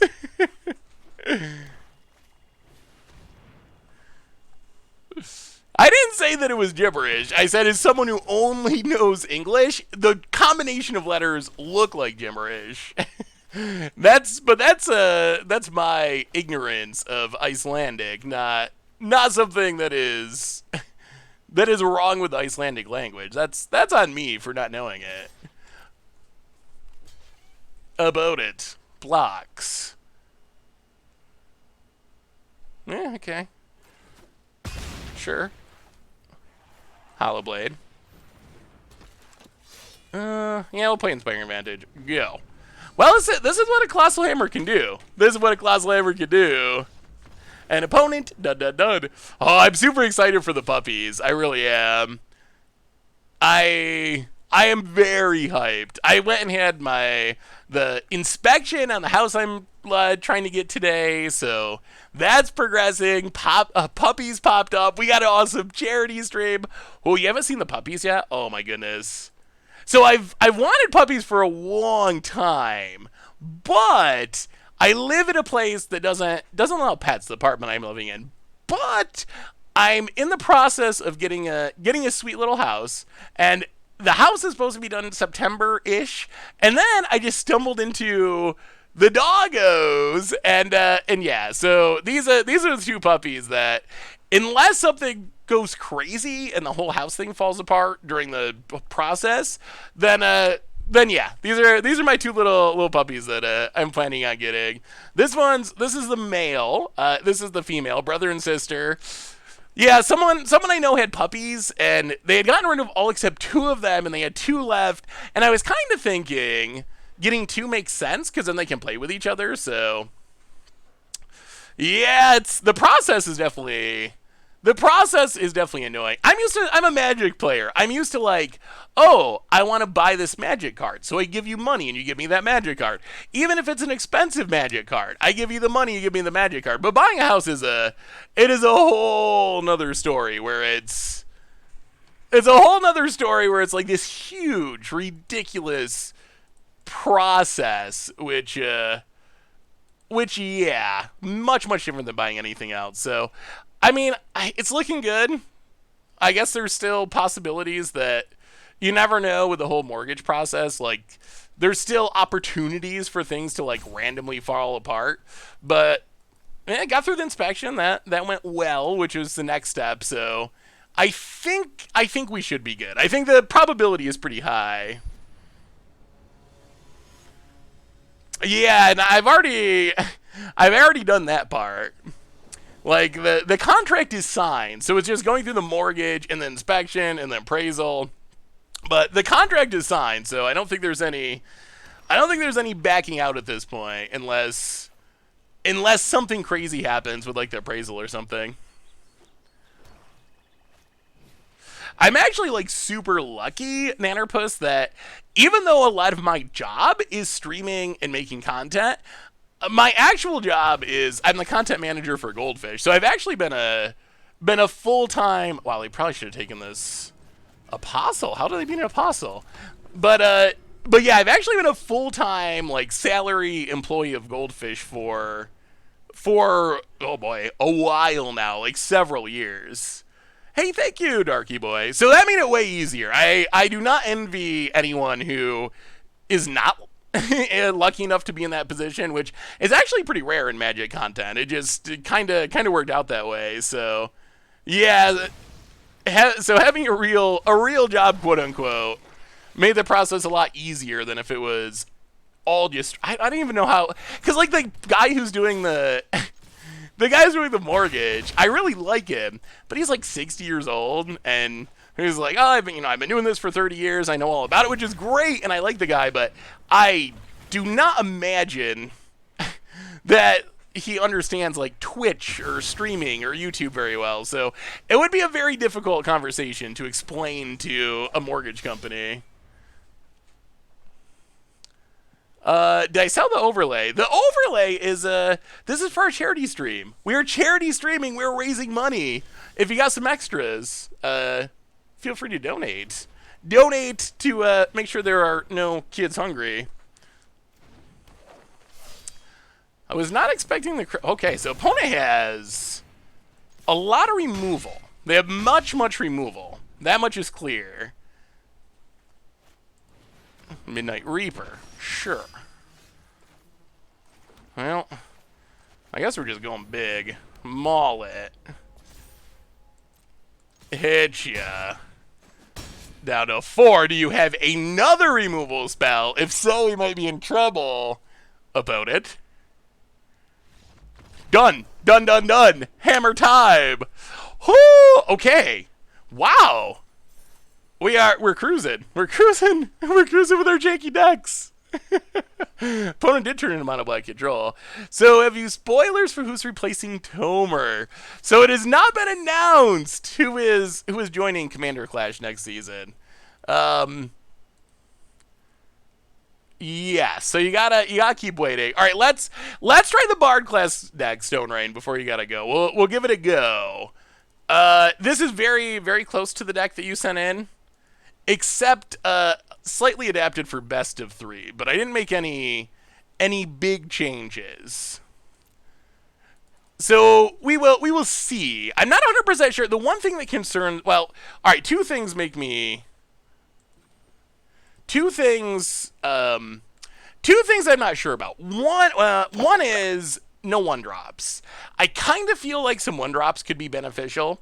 The other is, I think Grapestorm is cute, but with haste creatures like Salmon and so forth, I'm not sure it's actually necessary. So those are two things that we'll be looking at as we go along. Can you give us a Marrow-style cryptic hit? It is not anyone who has ever been on Commander Clash before. It is someone brand new. Someone brand new who has never been on Commander Clash. So I think that is a hint. It is. I will give you another hint. It is not Jim. Is it my nephew? He probably would if we asked him, but no. It is not my nephew. We asked Post Malone. He's a little busy. So no. So yeah, you will find out. You'll find out very soon. The puppies don't actually have the ability to play yet. Do you play Commander, Jim? All right, so this deck, we're going to start. This is a deck that Stone Rain Productions sent in. And we're going to try it there's some very slight changes to adapt it to best of 3. But this is mostly just the viewer submitted build. So I think we're just going to try it straight out of the box, mostly unupdated. As I mentioned before, Nakivitz on Grape Shot kind of might want like Llanowar Elves or a legendary 1-drop. Those are the things I'm thinking of. We'll see, but we're going to give it a try, just as is, and see what happens. But the idea of the deck, play Bard class, level up Bard class, cast Legends, draw tons of cards, play through your deck, flood the board, maybe even Grape Shot, apparently. So that's kind of the idea. If you saw Much Brew last week, we played a modern version of Bard class, and it was pretty spectacular when it goes off. Like, when it goes off, it really goes off. Are you filling in tomorrow, Niachuk? Oh, that'll be fun. I can't tell you who is filling in for Tomer next season.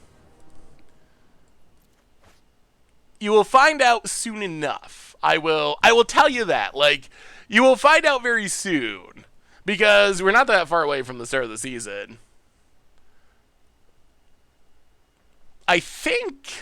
I want to say we're recording the first episode next week, and then it'll go up the week after that, so we're not that far away.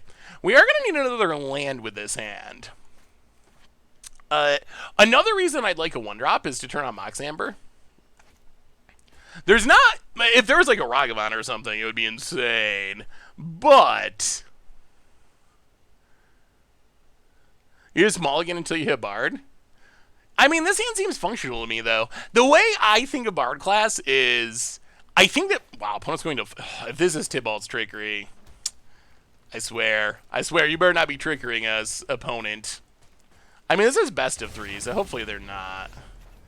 Alright, that's not a land. I feel like Burgee is the best backup to Bard class if you don't have a Bard class. Kroxa. Well, Sam it down. Land, please. Please, please, please. Alright, well, we will accept Bard class. It's not quite a land, but it's what we're built around. Yeah, Ovaya might be necessary just to, or Reese, just to have a 1-drop legend. I don't think the monkey's coming to Historic. Ooh, Trognar. Well, level up.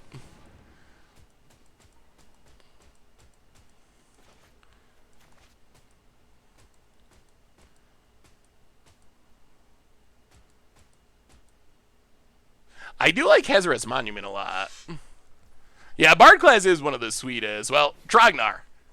Free Legend Part 1.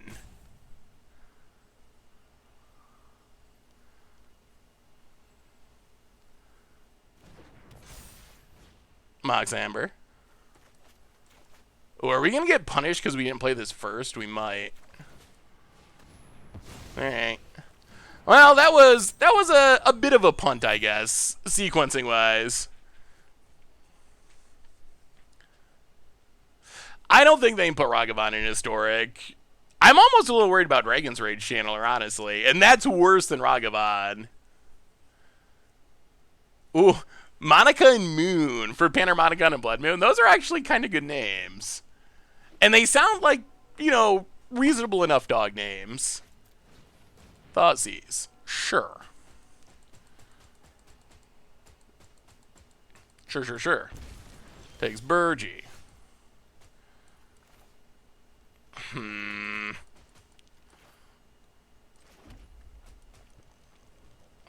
I'll play the land.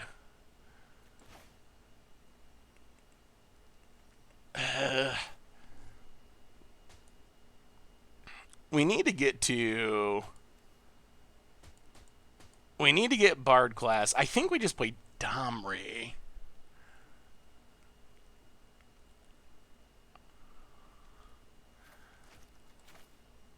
Do we? Oh, if we can get to this last... All right, play Domri. Take it up. Play Rada. Go attacking. Hit ya. Well, next turn, hopefully the turd. Pass the turd. Opponent. Once we get the last level, that's when things become really fun. Hey Seth, I'm too broke to test this on Moto, but I check this sweet Grixis Insect tribal deck. Ooh, let me see some beachies. Well, okay. Take it up. Level up.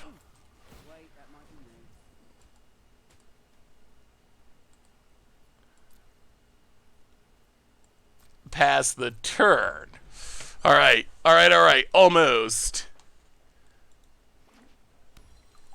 Opponent. Wow, they hit the Fabled Passage. That does let them get back there. Well, no, actually it doesn't, does it? There's still one short. Grixis Insects. Gris does seem like a cool payoff. I haven't seen full-on Insect Tribal with Gris before. But that does power up the +1. Insects, they need a big payoff. They need their skeletal swarming. I don't think Gris by itself is quite enough. They need a little bit more. All right. Well, let the good times roll. Hazaret's Monument. Trognar. Loot away the land. Oh. Alright. Awkward. So play Magda. Everything's free. We are not going to loot, and feed your ways not. Burgee. Oh, we should be able to go through the whole deck now. Now these are rituals. We should be able to go all the way. Here it goes. Here it goes. It's working. It's working, Stone Raid. Burgee comes down. Gallia for free. Generating mana now, actually, because of Burgee. Okay. We will not loot. We will Mox Amber. For free. Ritual. Burgee. Yeah, we might actually win with a Grape Shot. Keep the new Mox Amber. Tap it for red. Clovis. For free. Oh, so good. Bard class is so sweet. Yeah, we do have face enablers. We will play Hazaret. Get a few triggers. Opponent. Done. And that is the Power Bard class. Bard class is so good. Finished my draft and went 7-2. Congratulations, Betty. That is a super impressive record. That is very solid.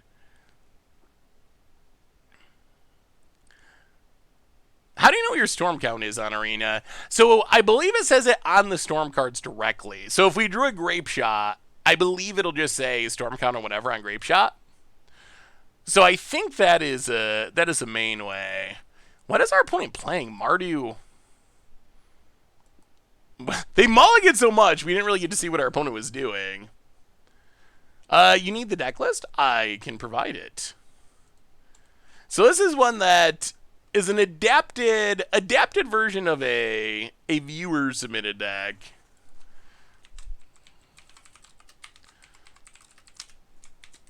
Don't forget, we're still trying to hit our goal of $2,000 or more for No Kid Hungry. Currently, $1677.35. Grinning Angus, it's not legendary though. Is this against the odds or a brew? So I guess this is neither. This is mostly a viewer submitted deck that we're playing at the moment. So I guess a brew, but not my brew. I did make a couple of small changes, but mostly a viewer deck. Do we want Graph Digger's Cages?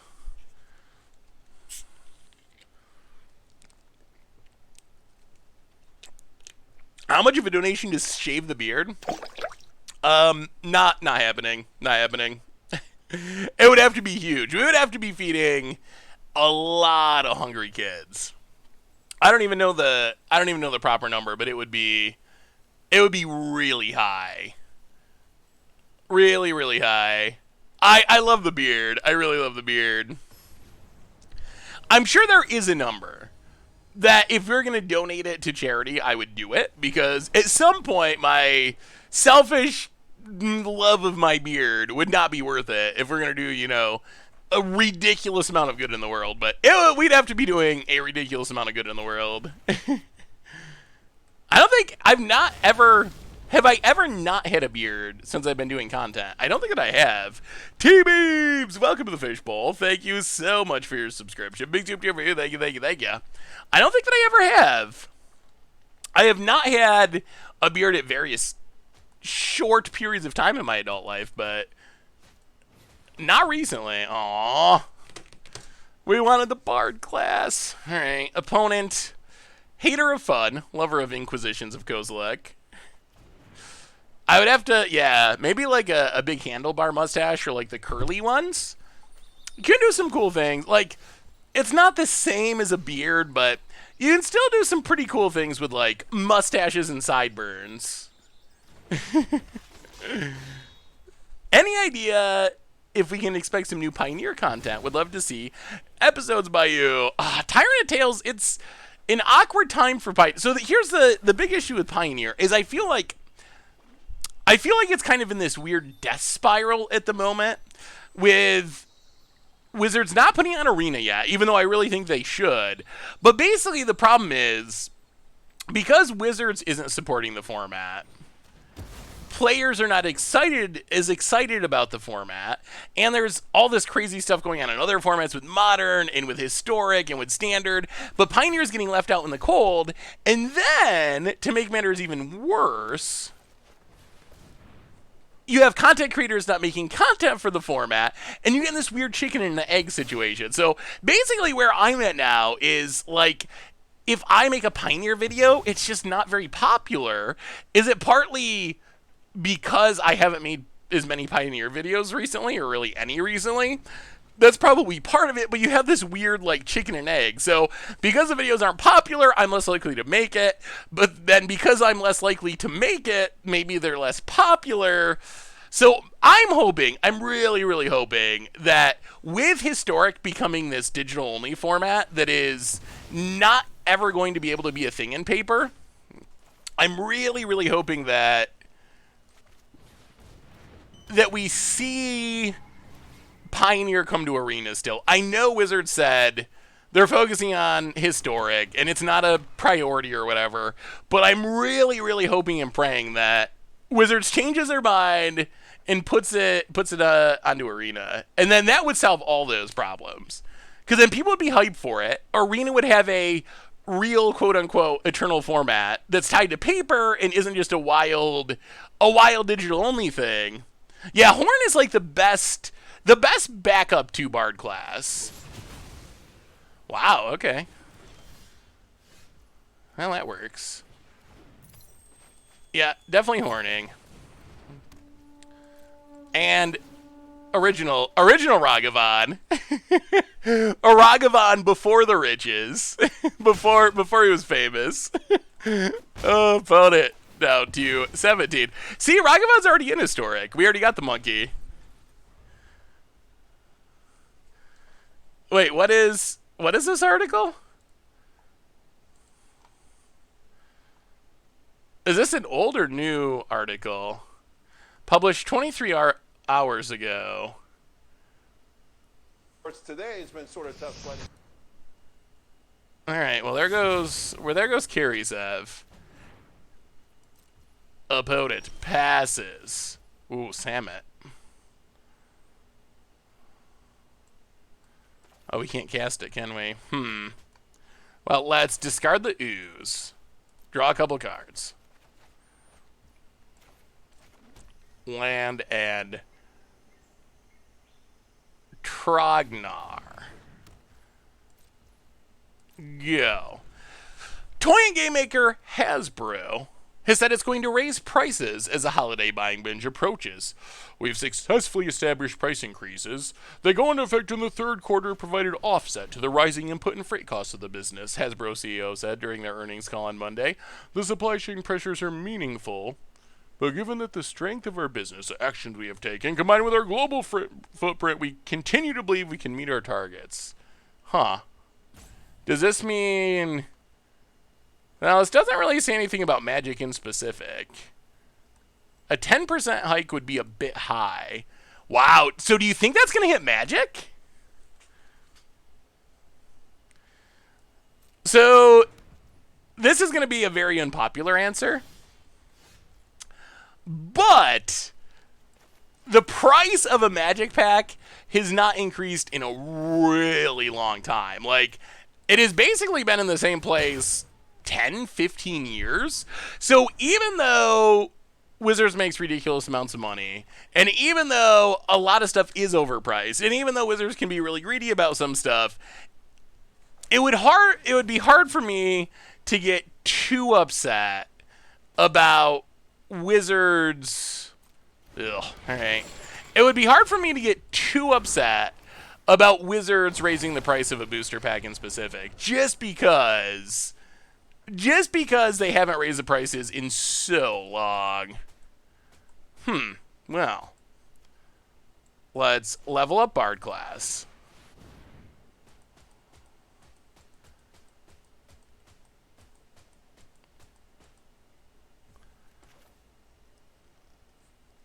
Play Grafdigger's Cage. Pass the turn, and then maybe next turn we could go for it. Maybe next turn. Booster packs are what, $4.19 retail?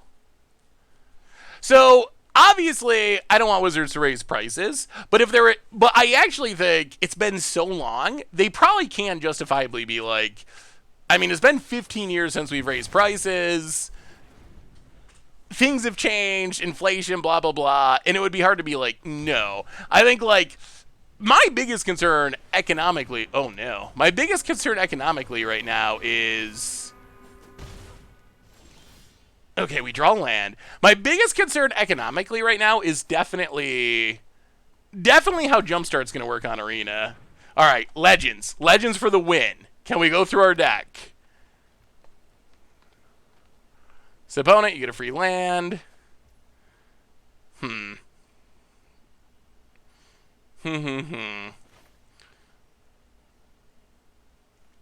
Well, play, carry. Actually, play Bard class.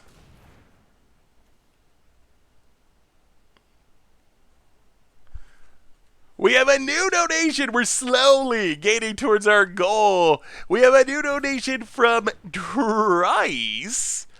All right, level up Bard class number 2. From Dryce. I was in Hawaii at the same time as Richard. I think I walked by him.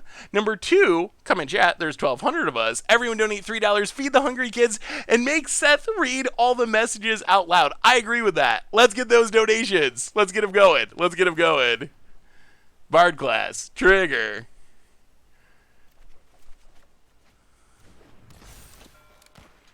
Oh my god. That is awkward. Huh. Okay. Those are 2 cards we would have liked to cast, but we do not have the mana. Alright, your go, opponent.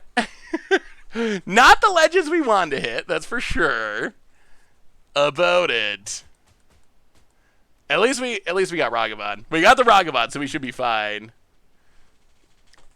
Oh, opponent. Yeah, maybe leveling up is unnecessary. Like, I want to get this one also fully leveled, and then I don't know how we fizzle. But maybe it was too greedy.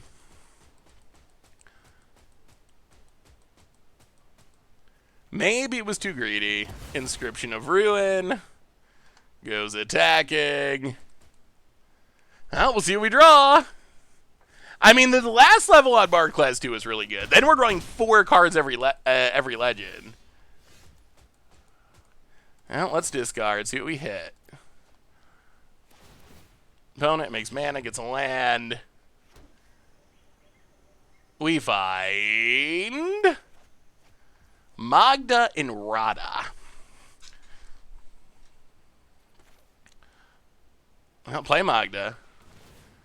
Draw a couple cards. Okay, okay. Ooh, Trognar, that's good. Trognar's a good one. Trognar for free. I think we might get there still.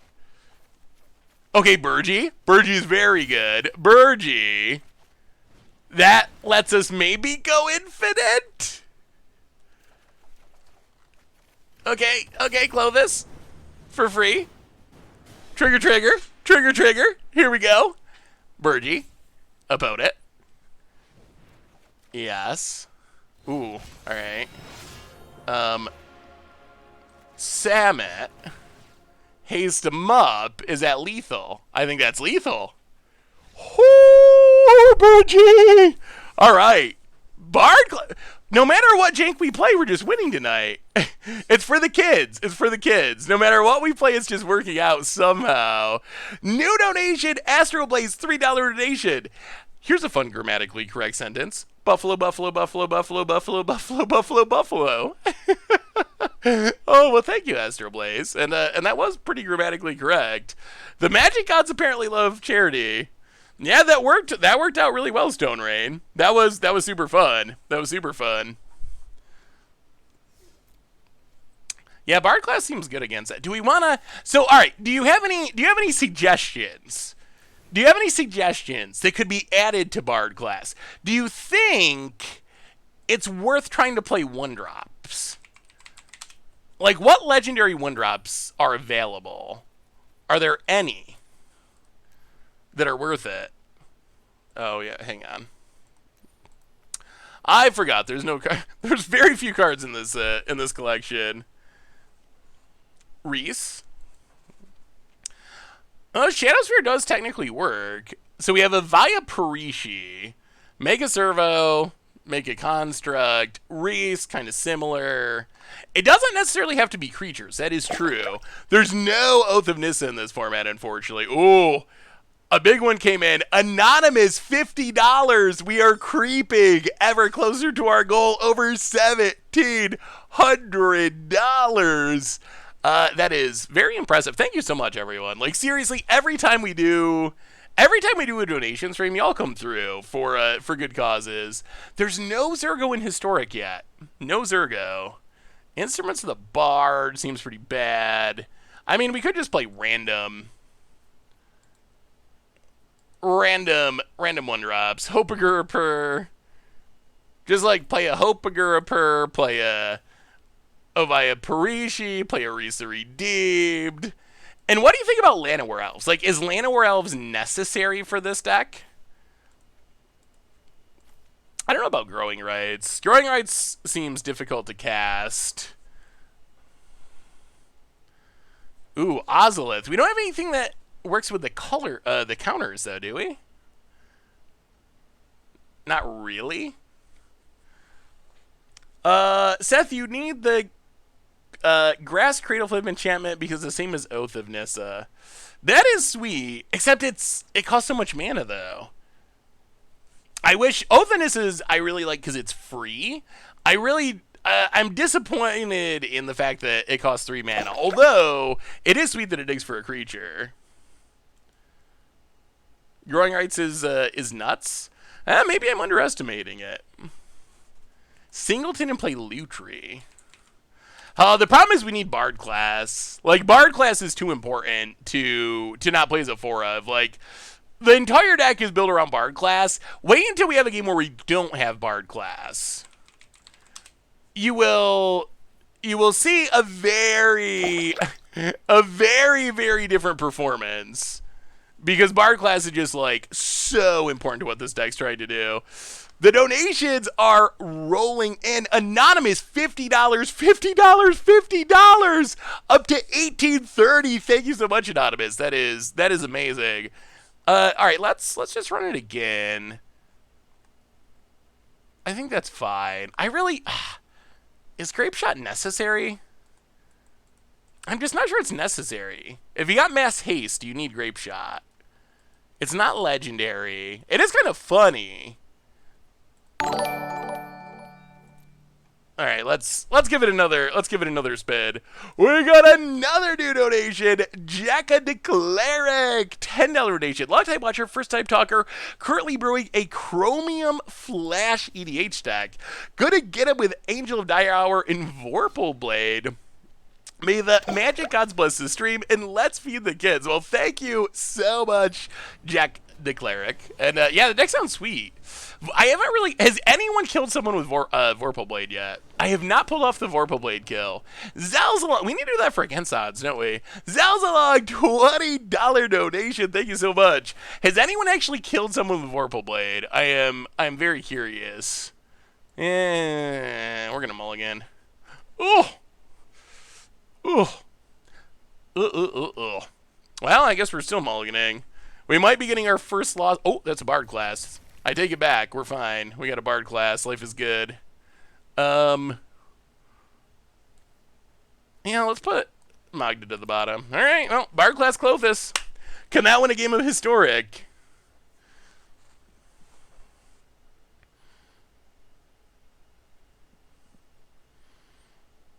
I was past Vorpal Blade in my past draft, didn't pick it. 7 mana to kill is a lot. Like, that is asking a lot, for sure. Well, tap land go. Please no Thoughtseize. We really need this Bard class. Oh. Oh! Maybe they don't know. Oh, they don't know. They don't know what Bard... They don't know how good Bard class is. Okay. Alright. Bullet officially dodged. Or maybe they just have an answer for it, but... Definitely okay with them taking Clothis over Bard class. About it. Passing. Well, level up Bard class.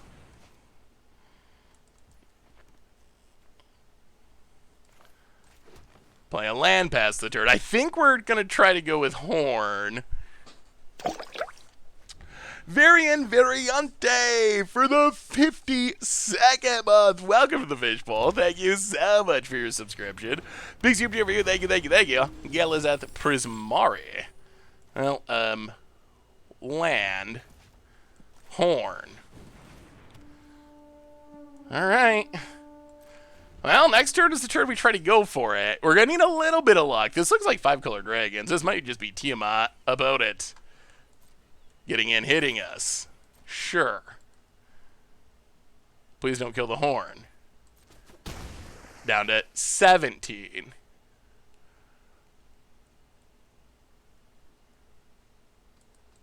Oh, they're looking at the horn. They're looking at the horn.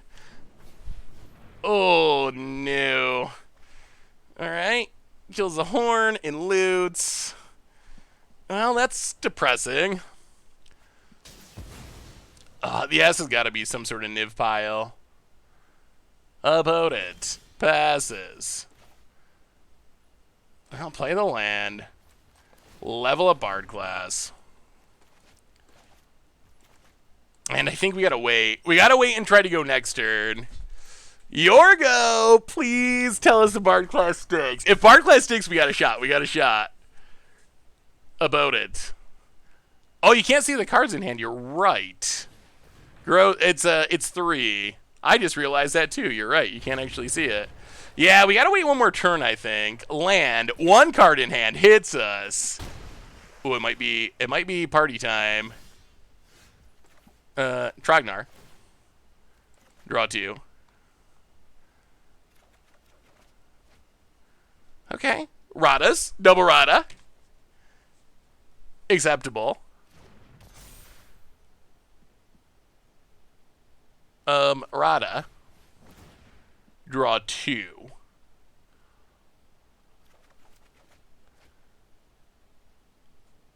Our opponent might be learning the lesson. I think they're learning the lesson about Bard class. Reese. We will draw 2.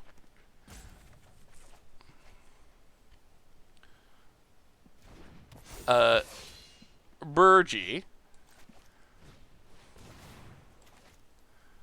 Draw 2. They kill the Reese. Okay, sure. Sure, that is fine. That is fine. we will play the land off the deck. Domri. We should be good. We should be good. Opponent made the lethal choice to take the Clothis instead of the Bard class, and they are going to pay a huge price. Gallia.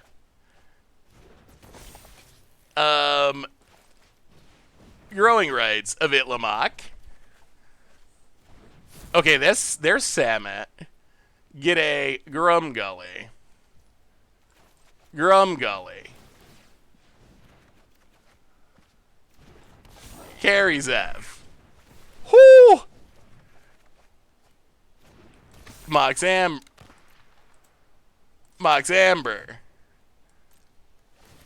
We're going all the way. We're going all the way. Keep the new one, Clothis.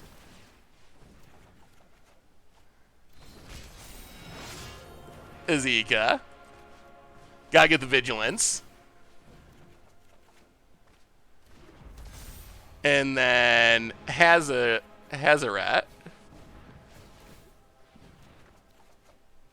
Not done yet. Not done yet. Hopegurper.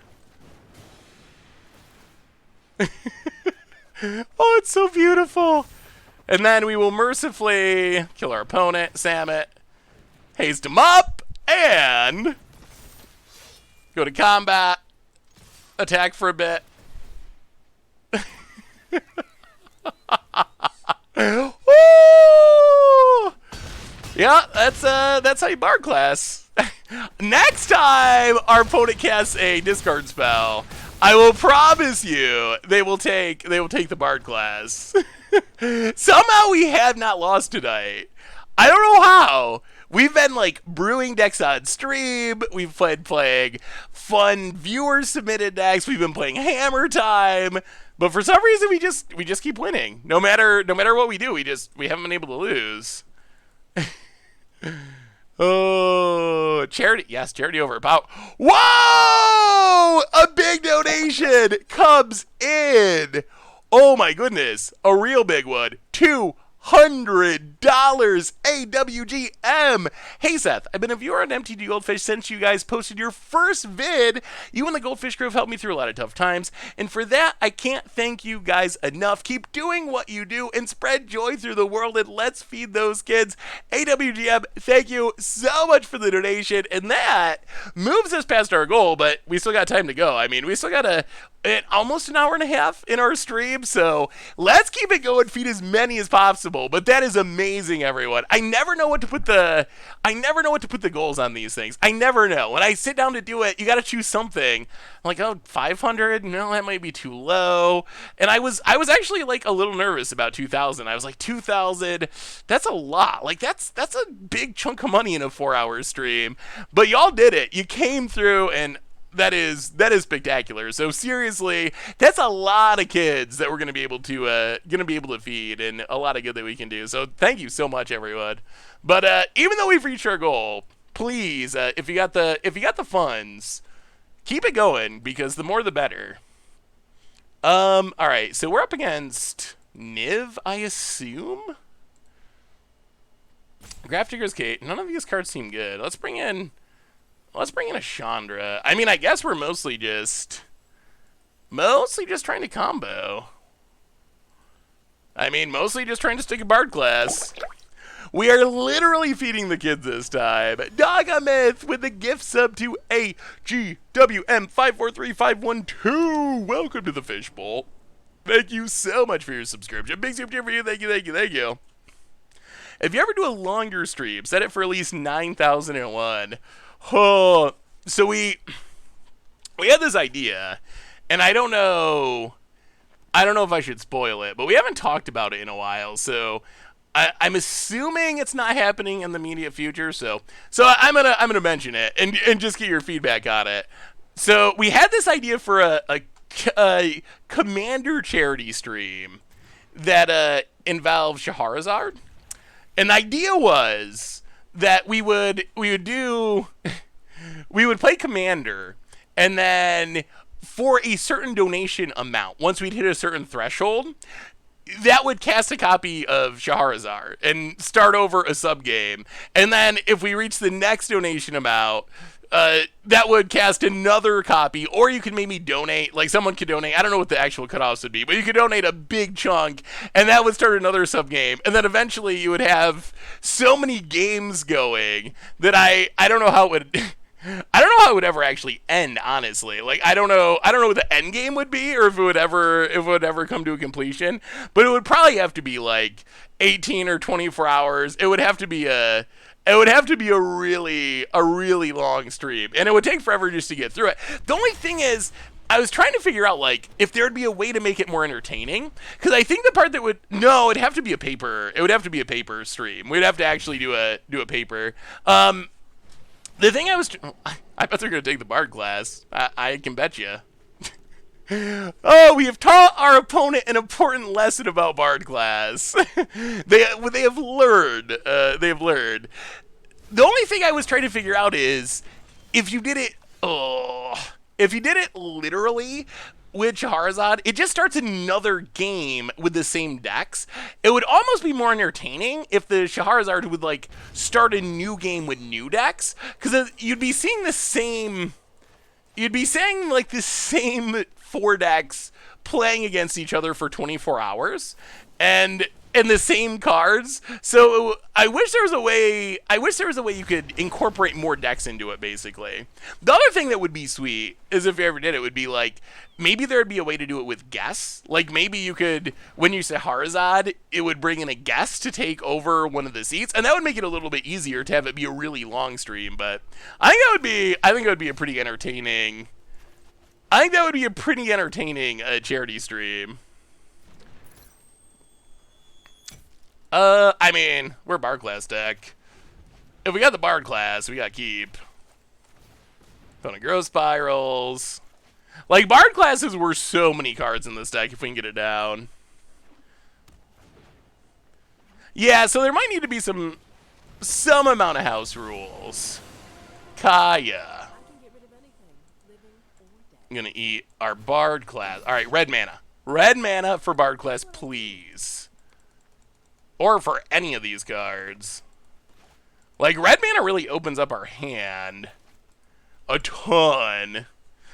Each Charizard should... Oh, no! More green! Alright, well. This does let us cast a thing. Drawing 3 forests is very awkward.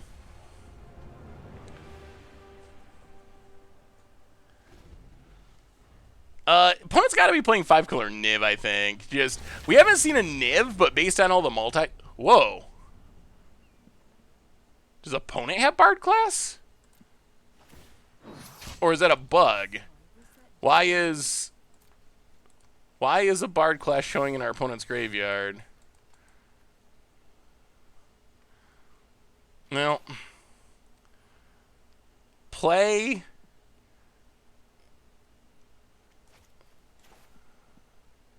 Rada.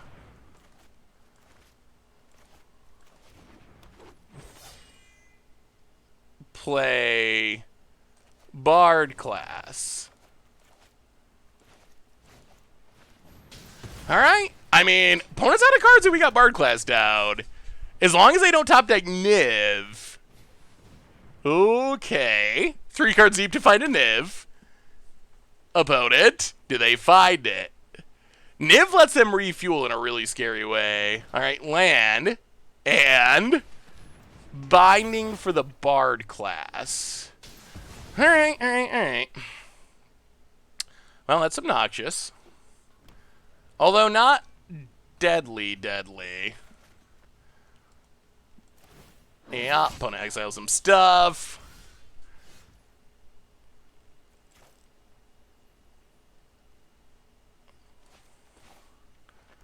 Now, play Grumgully. Gallia. Hit the Kaya. Usually I'm better at dodging. Reese. Go. No nibs. I mean, we got a ton of mana now, because all of our stuff taps for mana because of Azeka, so our mana situation is actually pretty good. We might actually be able to start horning to try to find a Bard class. Hey, what's up, Horatio? Right now we are Bard classing in Historic and raising some money for No Kid Hungry. About it. Yeah, I mean, I guess it kind of makes sense. And it is a 2-color card. About it. Looking at our creatures. The Colligan command 2 for 1.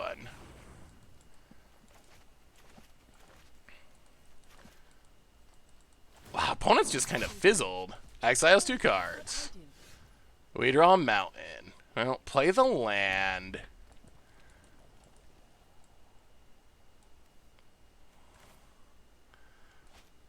Ugh.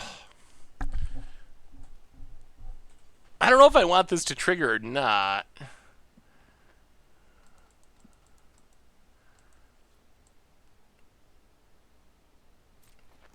Well, attack you. Attack you, attack you.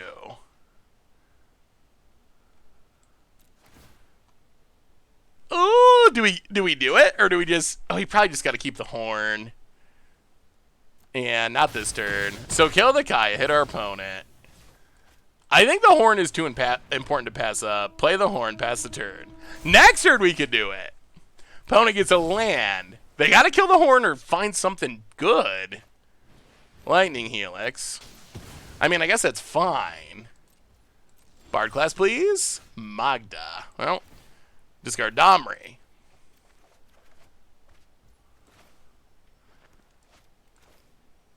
Play Hazaret. And opponent! Done! Oh! Wow!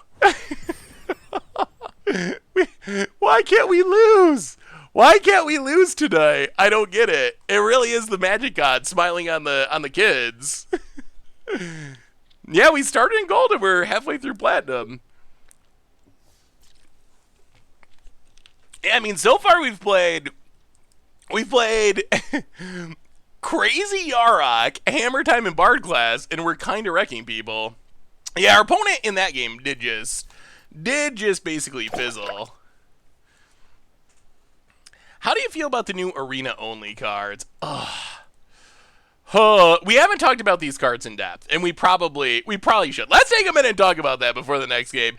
Hugmaster, $10 donation for No Kid Hungry. Thank you so much. So what do I think about these new cards? And by the new cards, we're talking about these Hearthstonian cards, Davriel, Sarkin, these cards that only work in digital. I kind of like them. I would hate them if they were going to be cards that were legal everywhere. But in just Historic, that is only a digital format, I think it'll be kind of interesting. And I think there is risk. I am a little worried about it just adding too much variance to the game. Because like Davriel, you can't really see it on the card because it can't fit on the card. But it is like Discover on Hearthstone, when you do the -2 and accept an offer and accept a condition, it's like giving you 3 options out of a list of 8 options. That is pretty swingy. My biggest concern is I think these cards are mostly fine. Even the high variance cards, like Tome of the Infinite. Tome of the Infinite is 1 mana to add a random iconic 1 mana spell from Magic's history basically to your hand. There's 10 of them. Lightning Bolt, Fog, Assault Strobe, Swords of Plowshares, Light of Hope, I think it is. But there's 10 of them.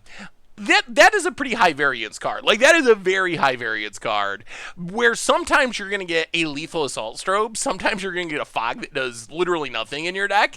But even that, like, the variance is pretty low. We haven't seen, like, what I'm worried about is Magic continuing down this path, and even though cards like this are kind of fun, I think they would be very unhealthy. But we haven't got like a Yogg Saron yet or something. It's like, cast this. Cast a random spell for each spell you've cast this game. It is something. It is something. If you've never seen it happen in Hearthstone, it is it's ridiculous. You just never know what's going to happen. Like, someone could die. No one knows. It's just like completely randomness. And the whole game leads up to this random effect that you have no control over. None of the cards that we've seen so far are anywhere close to that. And most of them feel very safe to me. Like, out of the new cards that we've seen, Sarkhan might be the most competitive, and I think that's like a mid-tier planeswalker. Subversive Acolyte seems good, but that's kind of like a paper card. And then most of them are just, they're fine. They're unique.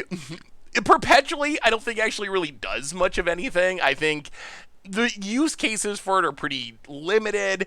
So I actually don't think these cards are going to have a big impact. Like, Scion of Shiv is unplayable. Playcrafter Familiar, not that much different than things that already exist. Or like Ethereal Grass. It feels like Wizards went incredibly conservative. And actually, this might be a very unpopular take, but I kind of feel like if Wizards is going to do these cards, they should probably go further with it. And that might be the absolute wrong take to get out of this. But something like Ethereal Grasp, it's so much like a real Magic card that we've seen a million times in the past that it's hard to get excited because it says perpetually on it. Tap target creature. It perpetually gains. This creature doesn't untap during your unstep and pay 8 to untap it. So essentially, it's just like a blue aura that taps down a creature like a Narcolepsy or something. But it's got a slight twist that it's a spell and it has the word perpetually on it. It's like so close. And a lot of those cards are this way, like, you know, Baffling Defenses. We've seen auras that essentially do the same thing, and like 90% of the time they're going to be the same. So I kind of feel if Wizards is going to anger so many people by making these cards, they probably should have went a little further and made them, I don't know, more exciting, more different than traditional Magic cards. So I don't know, but I'm actually okay with it. For me, really, my take right now is the new cards are probably going to have almost no impact on Historic. I think that Davriels and Sarkhans, I think they're mostly just random casual cards. Sarkhan maybe, and like the Tiamat deck that we played, but really the new cards are, I don't think super relevant for Historic. What is relevant is the reprints. The reprints are absurd, like almost shocking how good these reprints are. Wizards is dumping a huge chunk of Modern Horizons into Historic, and they didn't go conservative here. This is like Nettlesis, legit modern playable. Esper Sentinel, legit modern playable. Ranger Captain of Eos, legit modern playable. Failures Lieutenant, legit modern staple. All the artifact stuff, legit modern staples. The ninja stuff, good enough to see play in Modern at various times. Return to the Ranks has seen play in Modern. So many of those cards are legitimate, like straight up busted cards. Dragon Rage Channeler, Priest of the Foul Rites, Unholy Heat. So they have not at all, even a little, been conservative with the reprints, which I'm excited about. Like, I think maybe my feelings on Historic are different than other people's, and it might slightly be me being biased because I play Magic, like, as a job, so I have to buy all the cards for a job. So when it comes down to it, like, I gotta get all the cards either way, and I am dreading how much it's gonna cost. Like, oh my goodness. Yeah, collecting this set's gonna be, I'm probably gonna have to do a video about just like how expensive this set's gonna be, but other than that, I am ridiculously excited for it. Hey, see ya, Lucid, thanks for hanging out. Yeah, we got about an hour to go, and we will be passing it off to the next person in the relay. Well, if there's any good news, it's that about half of the cards are reprints that were already on Arena, which is that helps a little bit. But yeah, it's gonna be so many wild cards or so much money. Modern coming to Arena would be spectacular. Well, let's level up.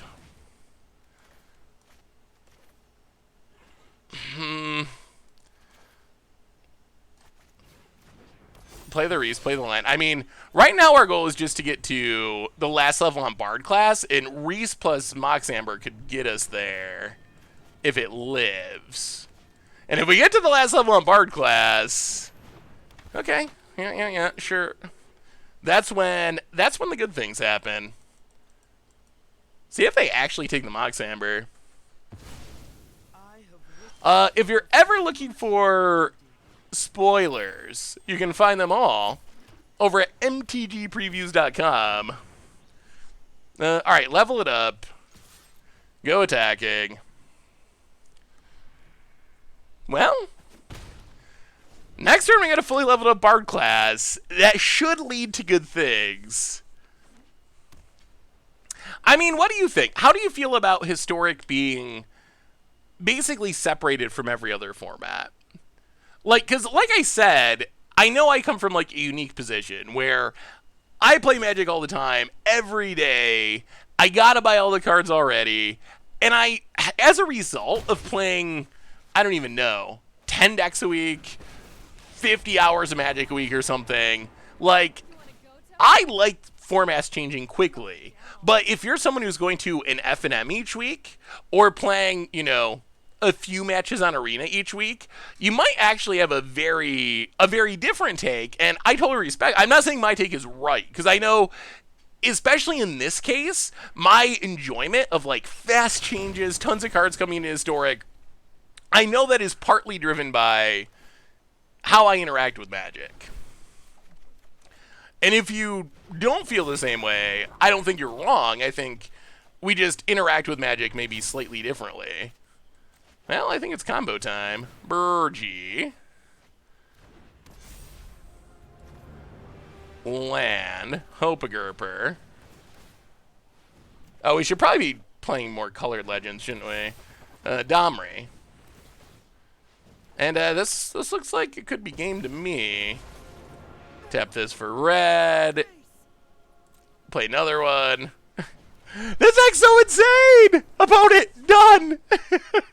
done. I don't know how to feel about Historic. I tried not to spend much.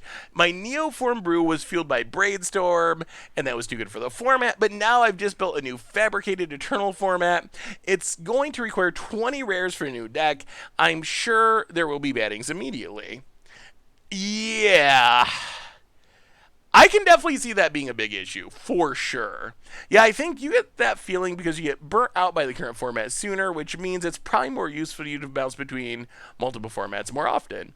I mean, I do bounce between formats quite a bit, Mindster after all. Between, like, Standard and Historic and Modern and, to a lesser extent, Legacy and Pioneer. That's always been how I've kind of played Magic, where, I don't know, we haven't played much Standard in a while. Like, if you look back at Standard over the last 3 months, 4 months, there are very few actual Standard videos on the YouTube channel or Standard streams, because I'm just not really interested in pre-rotation Standard. But that means we played a ton of Modern, and we went through a phase where we played a ton of Legacy and playing Standard 2022, so I think it's totally worth it. How are the digital cards different from Command Tower and Arcane Signet? So these cards, Caboose, are actually designed in a way that they cannot work in paper. They are designed with digital in mind. What are we? We're up against Boros. They're designed with digital in mind in a way that they just literally can't function in paper. And I'll show you an example of what I mean momentarily.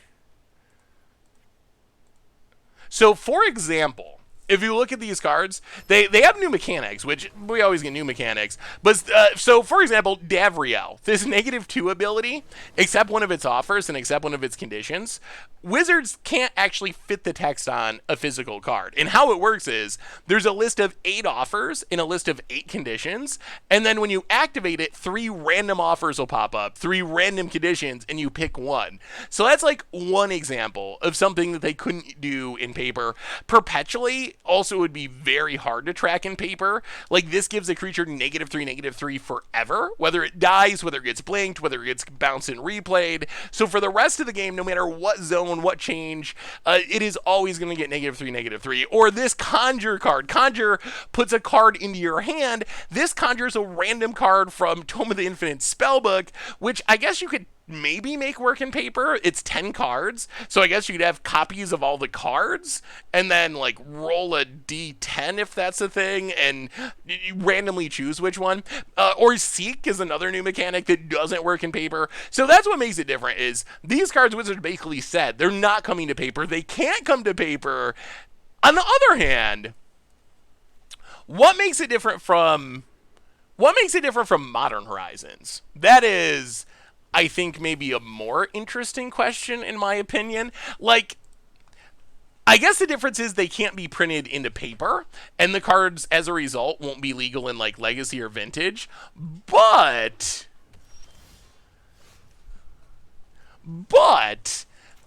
I can see an argument that what Historic Horizons is to Historic, Modern Horizons is to Modern. The only real difference is the cards don't filter into Legacy and Vintage and Commander because they won't exist in paper. But it's basically the same. They're cards designed for a specific format in mind, trying to embrace that format's identity and do something specific into the format. It just so happens that Historic is a digital-only format, so what that means is cards that do weird digital things. Ugh. Boo. Hiss. Seth, have you ever found yourself getting burned out on Magic and want to take a few weeks off of it? Also, what are your methods for brewing your own decks? I've been trying to do it for a while, and I can't seem to get the grasp of it. Any tips? Those are two very good questions. Have I ever gotten burned out of Magic? Not seriously, I would say. There's certainly days when it's like, I'm not really feeling Magic at the moment. But I've never gotten, like, seriously, like, long-term burnout of Magic for weeks or months, which I am pretty lucky, I think, that hasn't happened yet. As far as brewing, I honestly think that one of the best ways to brew is to play other people's decks. I know there's this idea, which I think is silly and not grounded in reality, but this idea that like brewing and net decking are the opposite things. But I actually, when I first started playing Magic, I was super duper ultra casual. Like most people, I played at the kitchen table in my dorm room with friends type of thing.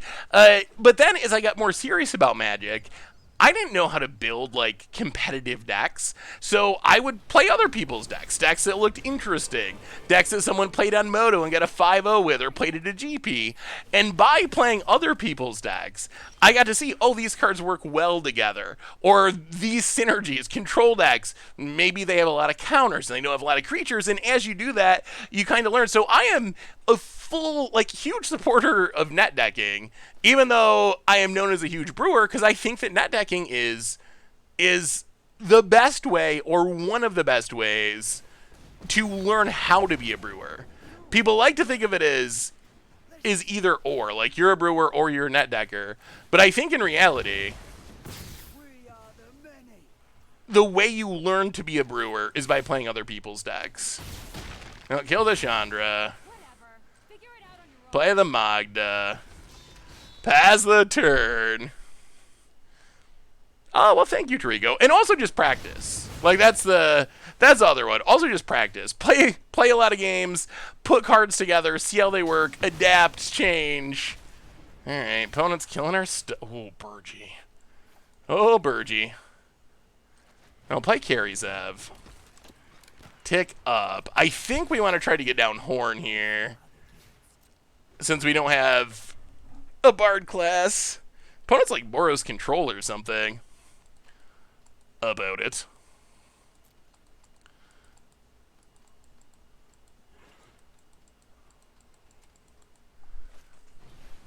Okay, takes down the Karizev. Elite Spellbinder. Yeah. Awkward.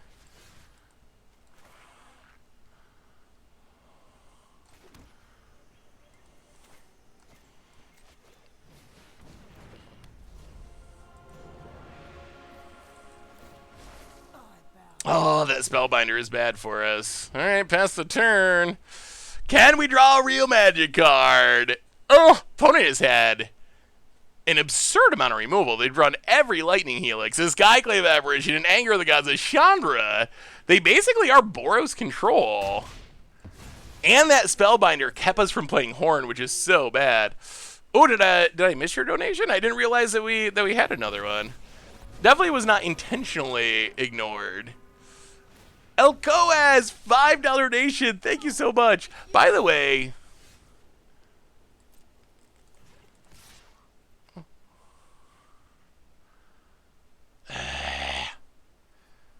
yeah. Uh-oh. A loss might finally be coming on. Opponents just draw out every removal spell, and that's probably going to get him through this. Did you know what H Games was before that podcast? I still don't know what H Games was. It's not Hearthstone? What all I saw in the comments was people saying stuff like Seth must not know anime, which that is very true. I do not know anime. But I still have no idea. Apparently there is some meme that I am not familiar with.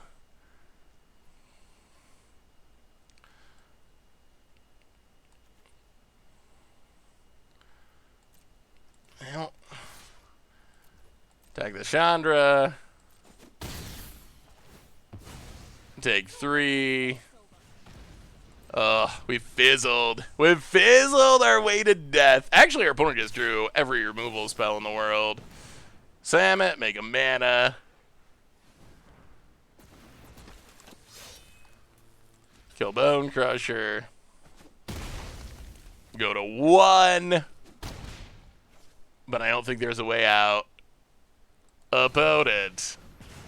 Wow. Alright, well, I don't even know what our opponent's deck is, honestly. It is just a pile of stuff. But that pile of stuff answered our Bard class, and the end result was we lost.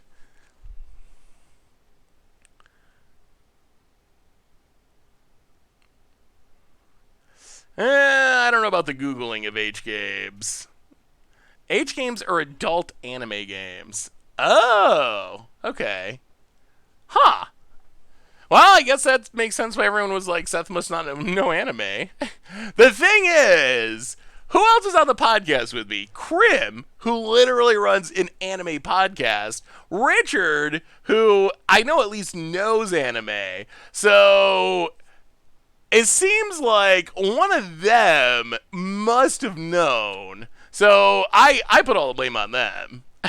I am well known to not know anything at all about anime. Krim, on the other hand, and Richard, they don't have an excuse.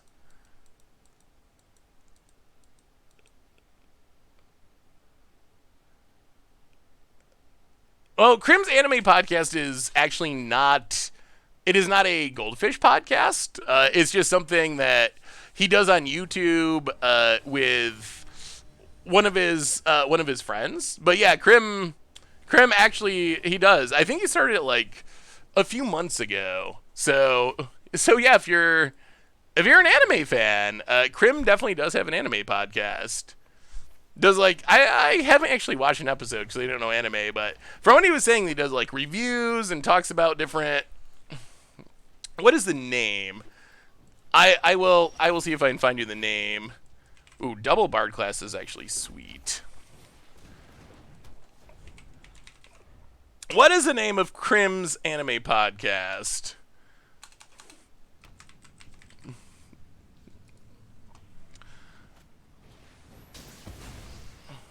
Jeez. Alright. Well, Bard class. This deck has every answer in the history of Magic. Good lord, good lord. Oh my...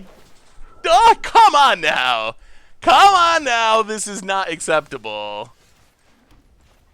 Well, we might have met our match. We've just ran into a deck that apparently just has every answer possible, and then some. I'll pass the turn. I'm not sure what the name is. I know it's on Krim's Twitter. If you scroll through his Twitter... Oh, wait. Is there a name? how you know. Nilsson? Nilsson. Niisan podcast. I believe is Krim's anime podcast.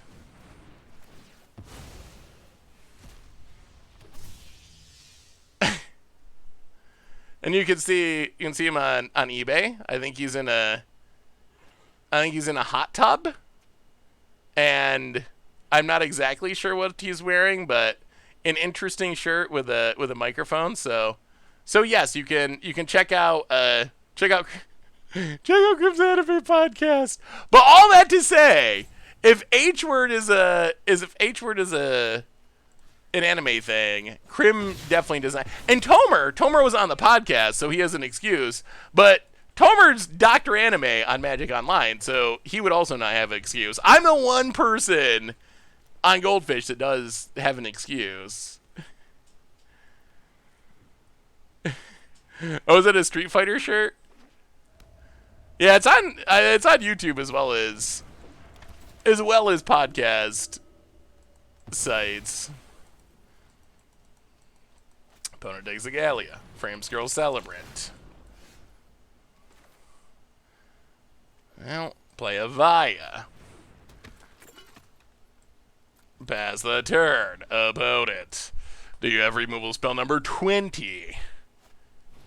No, not exactly. Hits a land. Plays a land. Goes attacking.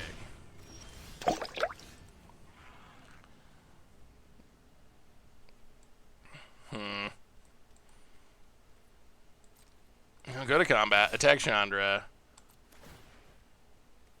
Discard. Draw. Opponent. Blocks. Wants to keep the Chandra alive. Now you've done it. And oh, I think we got another new donation, I believe. Poseidon $20 donation. Ugh.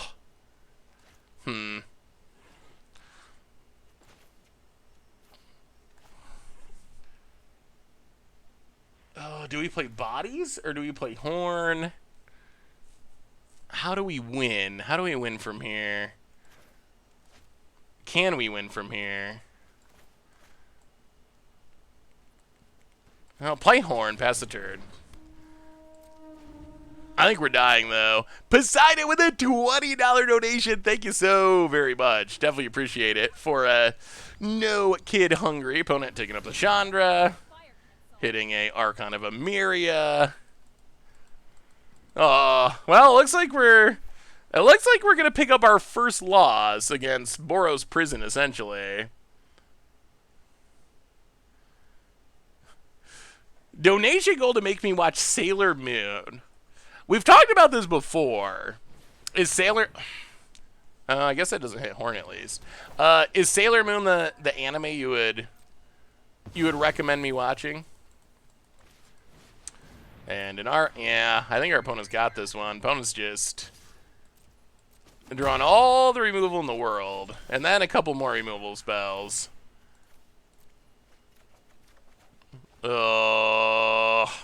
Yeah. Well. Yeah. None of those cards do anything. The undefeated streak ends to Boros Prison.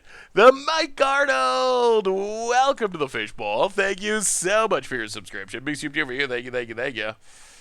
Yeah, I mean, opponent's deck was fine. It felt just like a control deck. It was just, I guess, in unique control colors.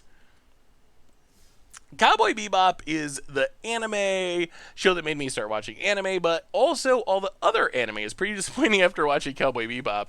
So it's like the best anime, but also it's so good so it's the perfect intro anime, but also ruins all other animes because it's so good. I don't know if I would watch. I don't know. I've talked about it. Do you think I would like it? I guess that's the question. Do you think I would actually do you think I would enjoy it? Like, how big of a learning curve is there for getting into anime? As someone who, like, has never watched anime, doesn't really have much knowledge adjacent to anime, I guess. Okay. Well, that might be a bad thing, though. Because I tend to believe that if a lot of people like something, it's probably not good because most people are not, you know, they don't have all that good a taste with things. So mass appeal could be a negative rather than a positive.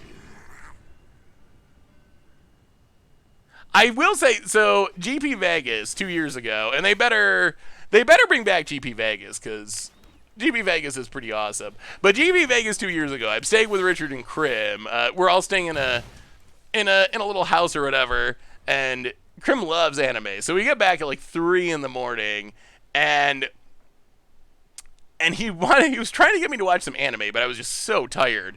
And I don't remember. It was something about like something to do with mobsters, and it sounded pretty risque and adult themed. And he was explaining it to me in my 3 a.m. Vegas, you know, up for I don't even know how many hours mind, just could not comprehend it. And it wasn't something that actually I don't know. I was like, is this actually something that I would watch? Like, I don't. It didn't sound like the way he described it. I was like, that just sounds very weird. Like, as someone who has never watched anime, my mind was just kind of blown at the entire concept of what he was describing to me. And I was just like, I don't know. Like, I don't even know how to respond. I don't even know how to respond to that. Obliterator, eh? Well.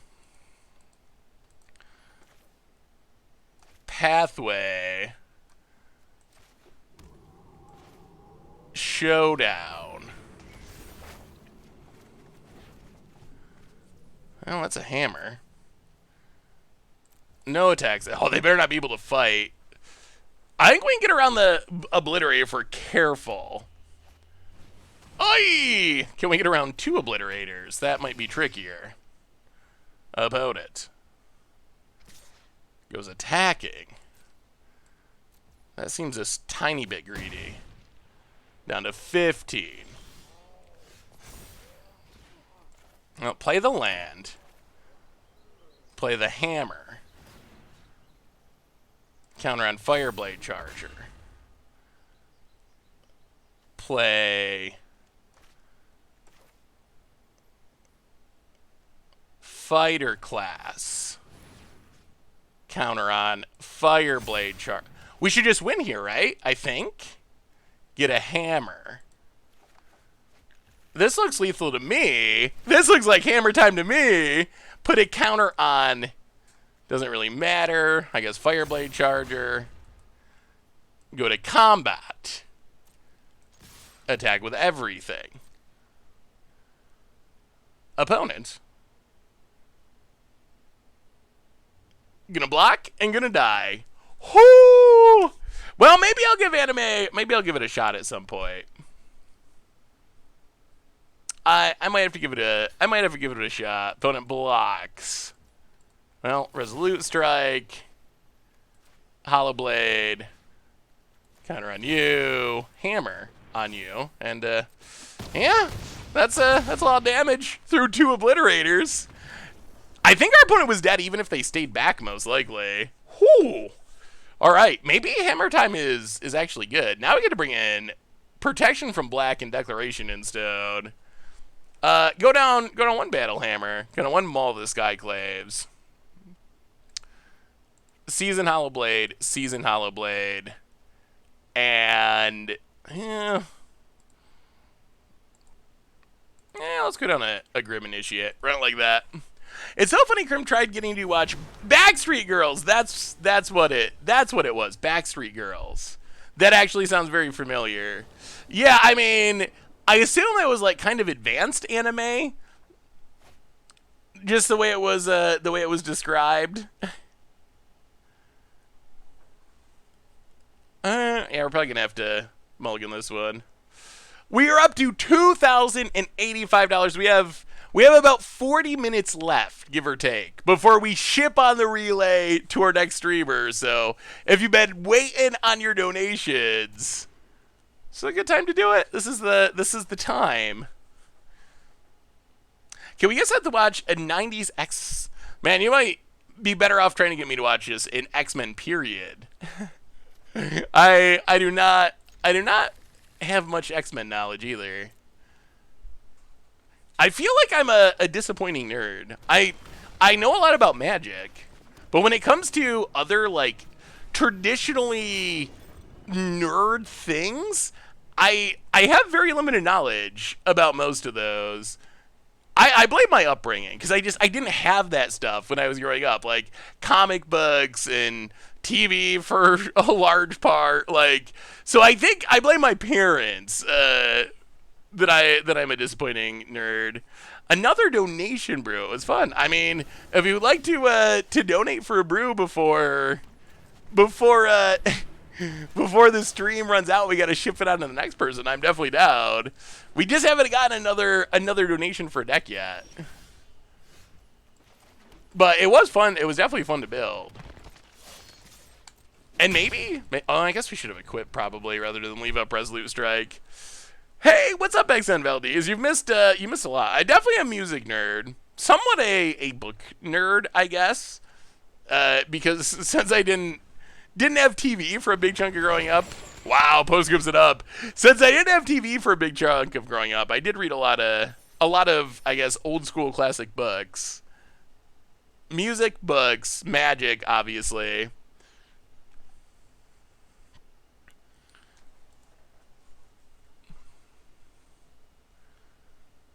Ooh, there's music themed animes. That might be the way to introduce me to anime. Might be through a music theme anime.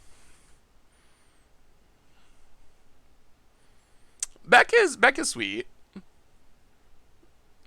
I don't know about the donation deck list. Any chance you could update Smothering Tidestorm for Historic? Ooh, that would actually be pretty fun. Oh, it's been a while since we Smothering Tithe.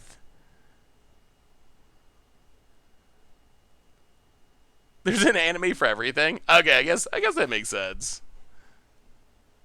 This hand is absolutely horrible. Have you ever read Scott Pilgrim vs. the World? I have not. I am somewhat familiar with the movie.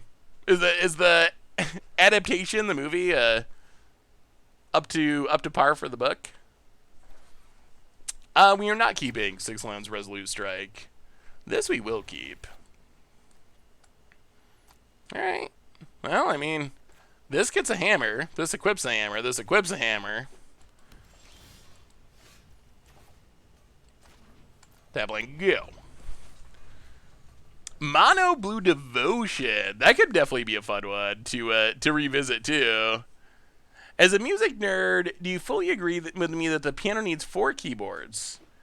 3 for the hand and 1 for the feet next to the 3 normal pedals, just like a church organ. That would actually be kind of sweet. I do think I agree with that, actually. I mean, the piano's pretty good as it is, but it would be even better if it had some foot pedals hanging out. And opponent's off to a little fast ramp start here. Have you ever heard the King Killer Chronicles by Patrick Rothfuss? Not sure the 3rd book will ever be printed, but the first 2 are highly recommended. Oh dear. Oh dear, oh dear. Opponent's off to a super fast start. Well, that's not good for us. Not familiar with those books. Well, Fight Glass. If I'm being honest, I would say I have read a lot less recently than when I was growing up. I still like to read, but I just don't have as much time to read as I used to. By chance, are you a Slipknot fan? Not especially, although I have seen Slipknot live before, and it was a really fun show. But I'm not really into metal. I know the long hair and the beard. Sometimes people think I'm into metal, but I'm not anti-metal, but it's not one of my favorite genres. Ooh, the start. Yeah, Marauding Raptor unchecked can do some bonkers stuff. I mean, what a ridiculous start for the dinosaurs. Yeah, I mean, we're dead before we make our 4th land drop. But yeah, so even though I'm not a big Slipknot fan, I definitely did appreciate their live show. It was a fun show. So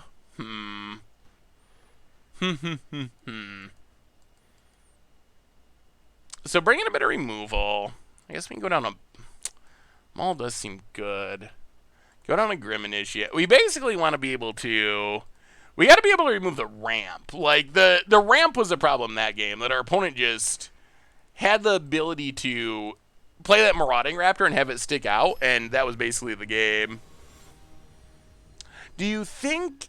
what do you think is the best product to buy for an MTG beginner? Ooh, that's a good question. So it depends a little bit on if you're someone who cares about formats. If you're someone who's like, I'm going to play Commander, or if you're just playing like for fun on your kitchen table, that's a little bit different. If you're just playing like for fun on your kitchen table and you're at the beginning stage where you don't even like care about formats and you just want to play with Magic cards, Jumpstart is actually a pretty good pick for a brand new player. If you can get it at a reasonable price, like you can play it right out of the pack, which is really cool. There's no deck building, and then you can still get really good cards that you can use to build decks with too. So I think that actually is a really good selection. There's also lots of pre-con products that you can go with. Oh, we have a new donation. We're up over $2,100. Mama Boo coming in with a big donation, $20. Great cause, love your stream. First time in a while been able to watch you live. Great content. Well, Mama Boo, thank you so much for the donation, for feeding the kids, literally, and the kind words too. Good to see you. Also, not a huge Tool fan. I do like there's some Tool songs I've liked, but I've never gotten like super into Tool. They're another band that's just like a little more metal than what I typically listen to. I listen to more, usually stuff that ranges more in like the like indie space to rock and some rap. Usually not a whole lot of stuff that's like on the radio for the most part, but yeah, so Tool is just a little bit more heavy than my general range. But I mean, they're very good at what they do, and there are some songs that I like by them. And I don't dislike metal, it's just something I don't listen to all that often, basically. Whenever a creature you control attacks up to one target creature blocks it if able. Well, I don't think we're trying to make our opponent block. We're trying to kill. Trying to viciously kill our opponent with this hammer that we need one more mana to equip with Boiner. Anyone have a link to the hammer deck list? I can add it to the chat. I forgot we changed it. Opponent.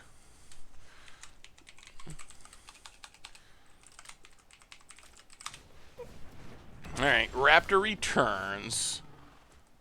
Oh, we can force a jump here, can't we? Pathway, white, Boiner. I think we will equip you to you. Attack you, attack you. And opponent wants no piece of the hammer. Oh, not bad, not bad. Hammer time's actually been pretty decent. Like, the decks actually felt relatively competitive. Even in Historic. You should try to listen to Big Elf. I can recommend their song Mad Hatter from their album Hex in 2003. I do not know Big Elf. I will have to look him up. Hammer Time is maybe the best deck in Modern. It is at least a top tier deck. It is one of the best decks in Modern. I feel like... Oh, Horatio! Have a wonderful night. Thanks for hanging out. Definitely appreciate it. Yeah, I mean, it actually... If you look at just, like, the Modern metagame page, it is actually, like... It is currently listed as the #1 deck. Although, it's a little deceptive, because Izzet Tempo and Izzet Blitz are both Izzet decks, and they're both aggro decks. They have different cards. But regardless of how you break it out, it's definitely like a legit top tier deck. Whether or not it's like literally #1 overall, that's a little bit more up for debate, but it is certainly a true competitive deck. I mean, it was already a really good deck, and then I got Urza's Saga, it's probably the best Urza Saga deck. So yeah, that was another huge boost of power. It's always sweet, because like we played that deck for Budget Magic right after, Core Set 2019? Was that the set that Hammer was in? But we played that, like, right after Core Set 2019 came out. And we played it on Budget Magic, and we kind of went, like, 5-0 with it and crushed it. But it never really caught on. Like, it took a long time. It wasn't, like, it was kind of a meme deck. And then it slowly, like, kind of got attention. And who picked it up? Was it Tom Ross that picked it up and started to have success with it? So we had, like, people started to take notice of it, started to play it, and next thing you know, it's like legitimately one of the best decks in the format, which is insane. Wow! Massive donation! The Mongoose 500 big ones. Hey Seth, wanted to say thanks for all the amazing content. I have loved your Get Odds decks and other shaky brews. I am always glad to catch your streams live. Thanks again about the Mongoose. Thank you so much. That's one of, I think, tied for the biggest donation of the entire night for No Kid Hungry. Definitely appreciate it. That is huge, putting us up to $2,600 here. With what? 20 minutes, a half hour to go before we ship it on to the next streamer. So that is impressive. We're killing it, everyone. Thank you so much. We are feeding the kids quite literally. Is Crashing Footfalls coming? I hope we've already seen a Delirium Cascade. Maybe Charlotte Sage is coming too. I mean, Strokes are sweet. So I enjoy the Strokes. I remember when the Strokes first came out, they like kind of brought back the garage rock revival. They were just so cool. They had just such this like vibe to them. When was it like last night when that album Is This It, whatever it was, that album came out, and I still enjoy a lot of that that album. I haven't listened to as much of their more recent stuff, like their last couple albums, but next streamer is, that is a good question. Where's the schedule? It changed. That's why it's a tiny bit convoluted. Oh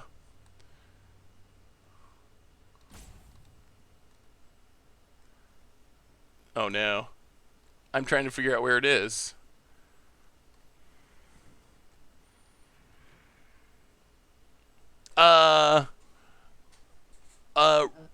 Ramudi, I believe, is the next streamer.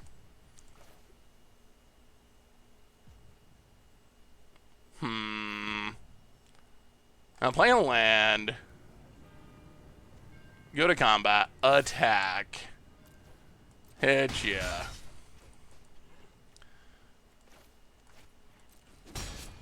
Fighter class. Get a Maul. Colossal Hammer. Well, let's see if we can find a way to equip the hammer. That would be really good. I'll have to give it a shot. Oh, the new Weezer song. Tomer's been trolling me with the new Weezer song a little bit. Apparently Tomer's a new Weezer fan, which I knew they existed, but I never thought I'd meet one personally. Uh, hmm. I think we just maul him. Do we? Maul we hit for 6? We can also just kill stuff. That might make the most... Like, kill Regisar. Kill the token. Hit you for 3. Oh, we really just need to equip the hammer. Come on, Resolute Strike. Come on, Buenar. So, yeah, Tomer might actually be getting fired.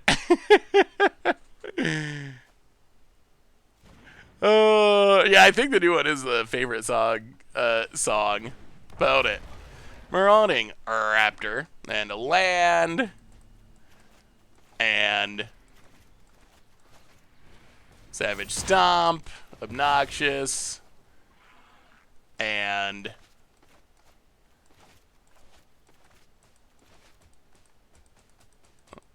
about it. Thinking. Sacking the clue to draw a card. Well. Oh no, we can't kill that.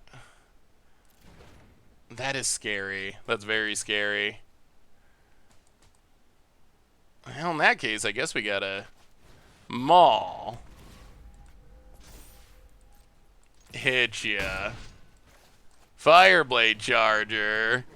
Oh, we might be dead. We might be dead. Yeah, can we get to 3K before we gotta pass it on here in 25 minutes, something like that. About it. We probably got like I would guess one more match after this. Maybe 2. Maybe a best of 1 match. We'll see. The strokes just keep getting better and better. Where Wizard just threw away their only qualities ever made their sound attractive. That's, I would say, fair analysis. Is the Bard list on the... Huh?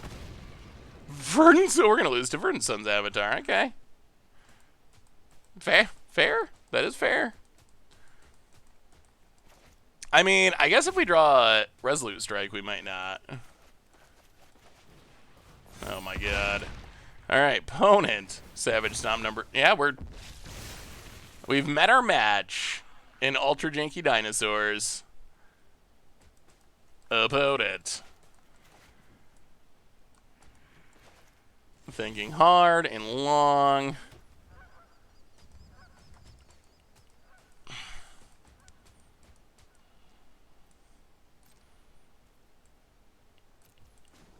Ugh, I don't level up. Pass the turd. We have like a bunch of cards that equip the hammer. We're just not drawing them. Oh, yeah. That is allowed.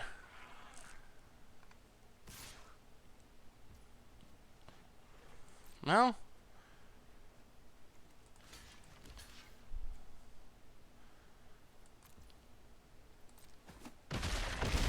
Yeah. All right. Well, Janky Dinosaurs pulling it off. I mean, sure. Oh, well, I mean, I guess it's good to see some dinosaur jank do things on occasion. More lands. Fair enough. Now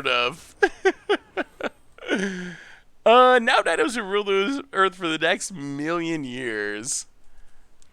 Yeah, they definitely ruled that match. No doubt about that. Yeah, I mean, their decks seem very dependent on Marauding Raptor, and they just managed to keep it on the battle. Like, the game that they lost, we killed the Marauding Raptor. The game that they won, they managed to have Marauding Raptor sit on the battlefield for 1,000,000 turns, and that's a big discount. Like, a big discount on your creatures. And a big threat. Like, Marauding Raptor is the kind of card that feels like it could actually be played at some point. Well, I think all dinosaurs would qualify probably as janky. As far as just, like, being truly competitive, I don't think there's ever been a competitive dinosaur deck in Historic. I think that I would guess the most competitive one would be more mid-rangey focused, most likely.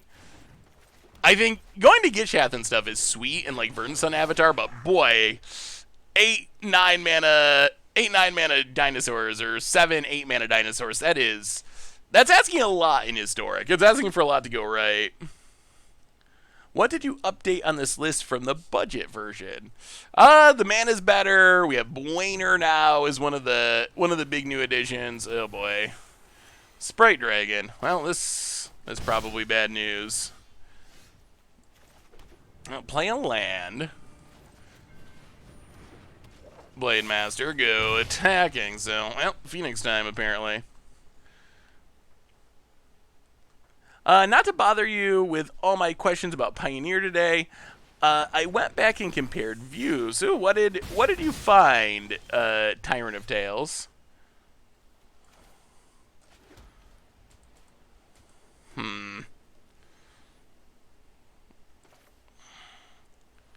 Well, play Colossus Hammer. Play Fireblade Charger. Go attacking. Opponent. Yeah, I think the Dwarf is better than Nahiri. So Nahiri's mostly been cut.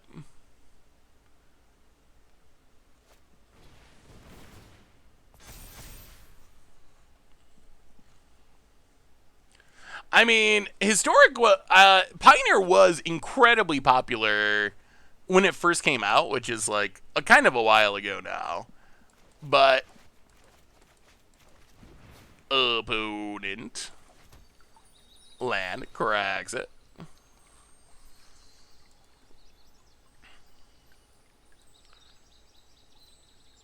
Yeah, it was super popular in the past. The numbers seem average for the rest of the Is there a Master I'm missing? Yeah, I mean, I'll have to look into it again, Tyrant of the Tales. I know it was very popular. I know it was very popular in the past. What is the newest Pioneer video? Oh, Fireblade Charger. That's not what we want. I don't. Alright, in that case, maul the Skyclaves. Put it on a Charger. Go to combat. Smack ya.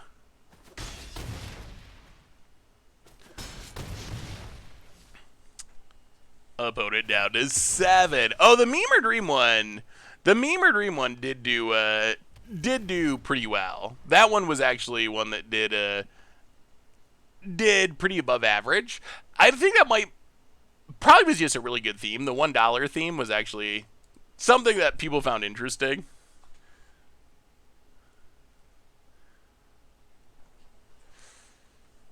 Alright, opponent, what do you got? Faithless Looting. Grows the Dorks. Are Arclights coming? Maybe? Hopefully not. About it, considering the options. So, I mean, I think that we will see... I think that there will be more Historic from time to... Or more Pioneer from time to time. I think that there will be. But... It's just not in a super... It was in a very popular place when it first started, and a combination of forces beyond Pioneer's players' control seemed to really kill it, or at least greatly hurt it.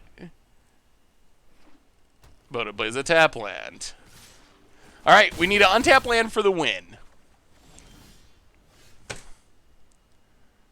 That's not an untap land, and that is not a win. Oh, Bwainer won too much mana. We just had it. But yeah, I feel like with Pioneer, it was a combination of things like Wizards' borderline criminal mismanagement of the format really hurt it. Like, the hype was so big when the format started that I really thought it was going to like legitimately compete with Modern and like have tons of paper tournaments, be a like real force in Magic. But the problem that ended up developing is Wizards printed all the busted combo decks in Theros Beyond Death and then refused to make obvious changes until essentially they killed the format. Like, by the time they 6 months or 9 months later, hey, see you, Mama Boo, thank you so much for the donation to No Kid Hungry. But by the time they actually made the changes that everyone and their mothers and their fathers and their aunts and uncles knew they needed to make, the hype was just so greatly diminished that the format's never really recovered from it at no real fault of its own. And then you had the pandemic to stop paper play, which is one of the places where Pioneer, online Pioneer, I think struggles. Online Pioneer is not meaningfully cheaper than playing something like Modern, or it's not meaningfully cheaper than playing something like Historic. So it just doesn't have all that much appeal online. But in paper, being something like Modern without rotation, but also being $200 a deck instead of, or $300, whatever it ends up being, instead of $1,000, like that's a huge deal. But the pandemic took that away.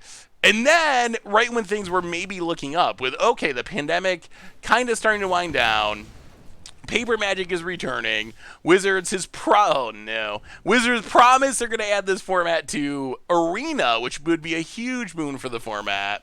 That's when Wizards pulled the rug out from under it. It's like, well, we're doing Historic. Like, sorry, Pioneer. Just kidding. All that stuff we said about adding it to Arena. So it makes me sad. So all that to say, there definitely will be Pioneer content. Like, I'm not saying that we will never have Pioneer content, but it is unlikely at this point that Pioneer is in the rotation as heavily as Standard and Modern and other formats that are just a little bit more supported and a little bit more popular. Opponent. So, I mean, as someone who's a Pioneer fan, Tyrant, like, I feel bad for you because, like, I feel like it's the Pioneer players who really got the raw end of the deal. Because what we should be talking about now is how Pioneer is, like, growing in popularity and having tournaments and having GPs and, like, you know, all that kind of stuff. But by all those factors that players didn't really have anything they could do about or do with, for all those reasons, like, we're talking about, like, oh, is Pioneer even alive? Does anyone care about Pioneer anymore? Which is not, the conversation I think any of us who love Pioneer want to be having.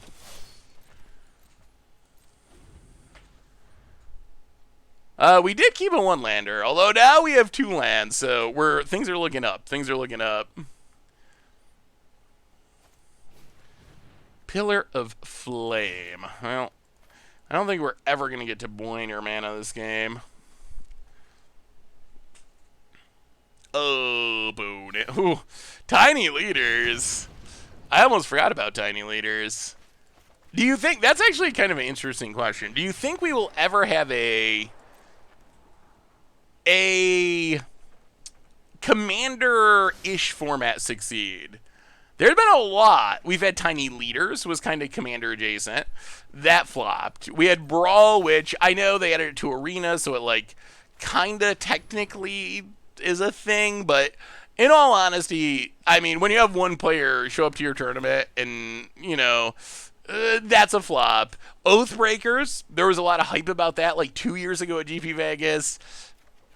Maybe it comes back when Paper Magic returns, but I think that is also pretty safe to call a flop. So far we've never seen a Commander adjacent format that is not Commander actually work and take off. Opponent. Sprite Dragon. Sure. Well, gonna be a race.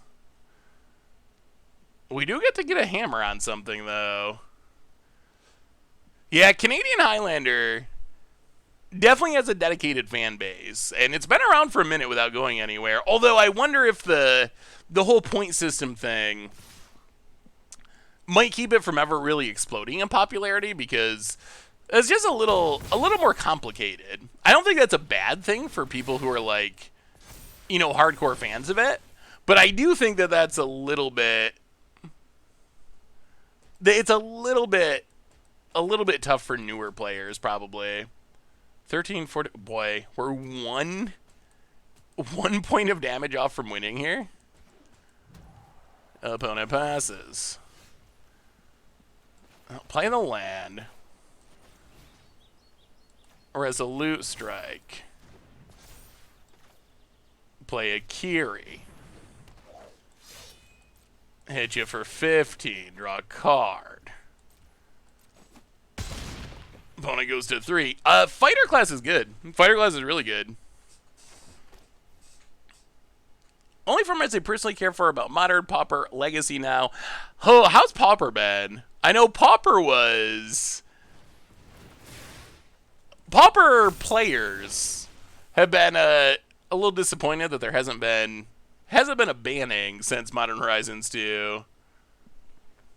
Yeah, if we had a double striker, it would have been lethal. It's possible that we should have attacked the turn before with the 3/3 Hollow Blade.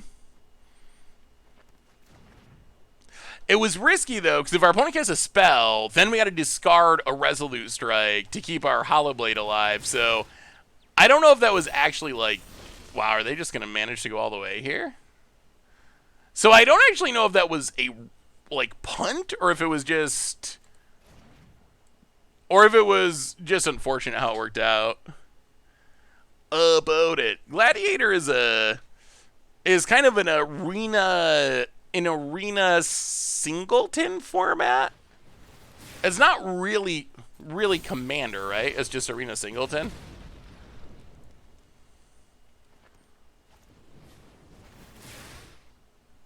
Wow. Wow. Really?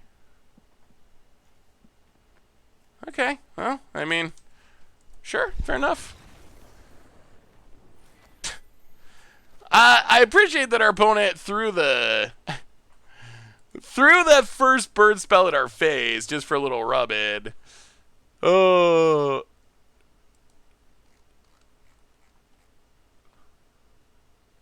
All right, I think we are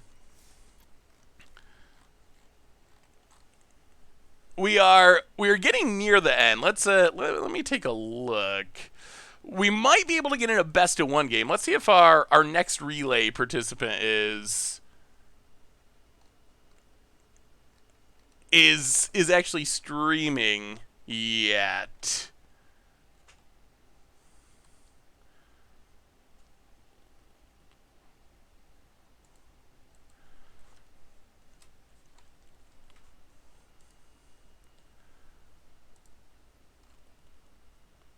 Hang on a second. I'm trying to figure out exactly.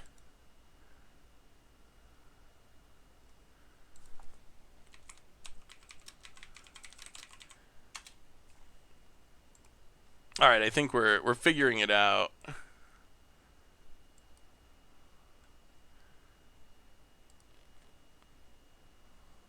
All right, one minute. Let's see.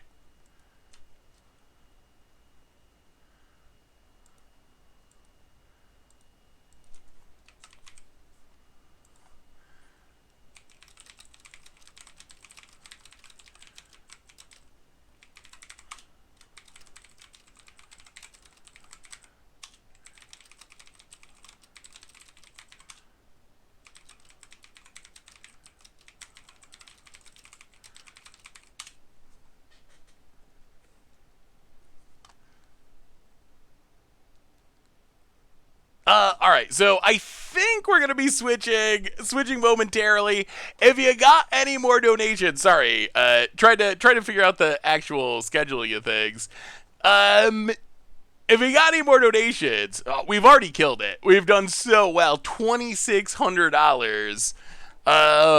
Yeah, I'm waiting to get a response from the next person, but we can probably do a best of one game, I would think.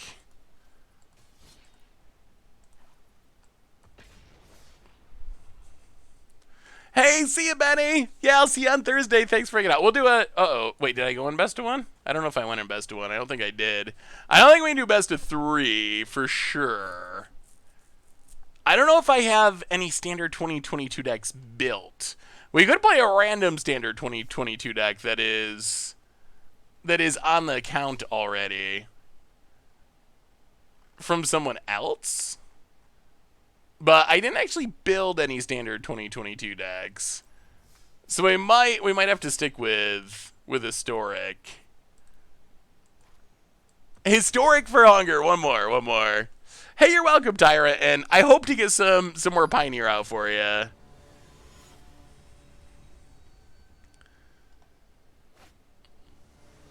Last game of the stream, last chance to get in your donations. So if you've been waiting, now's the time. Yeah, thanks so much for hanging out, Tyrant. We'll be back.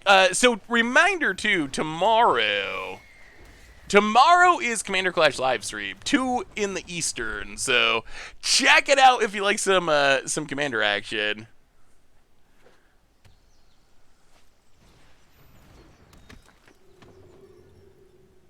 Opponents.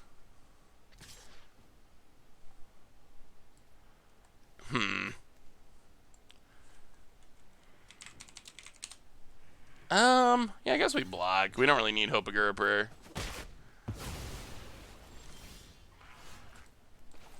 Well, play a land. Play Magda.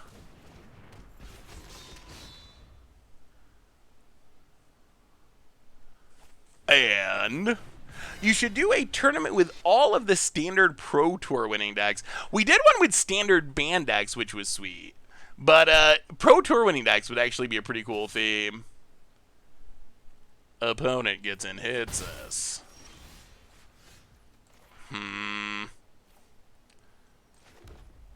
Well, Landan. Ugh. How do we get through these? Well, play Domri. Go attacking. Get a treasure. See what our opponent chooses. And yeah, just tick up. Carries up. Pass the turn. Oh, I think we got a donation, $20. Love the content, especially Clash. UMR cover, man. Thank you so much coming through right at the end of the stream, putting us up to Skyclave, eh? Putting us up to 26, 25, 35. Vote it. Getting in. Hitting the Domri. Now play the land. Take up Domri. For green. Samet.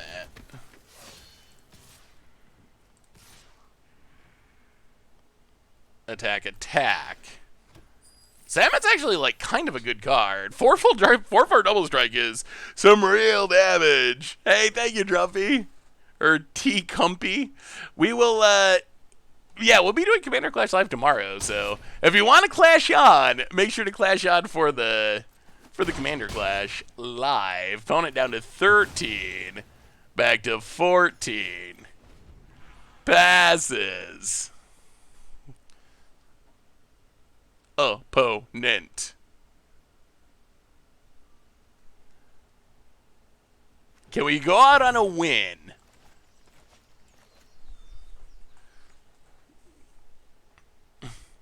The puppies are pretty cute. I will give them that.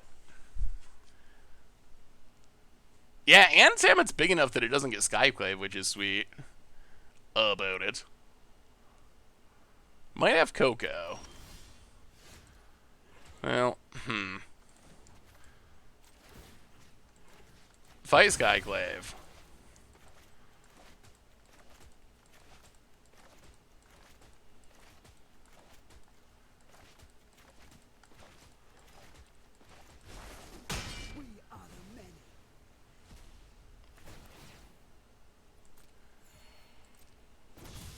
play a land. Trognar.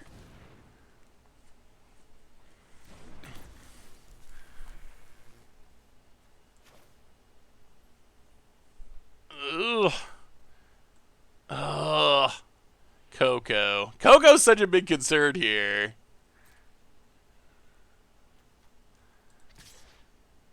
Attack.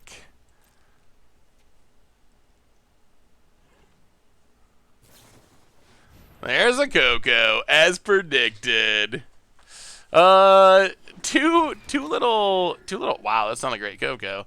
Two little Rottweiler puppies, a brother and a sister pair. About it. Gains a bit of life. I mean, we will pump if our opponent blocks. Blocks.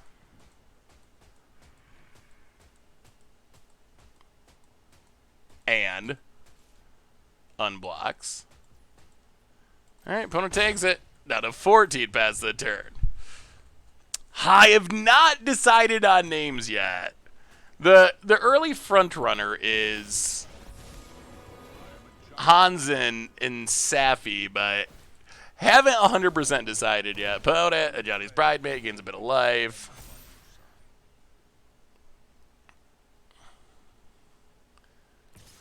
Gets in with the Healer's Hug. Gains a life. Ugh.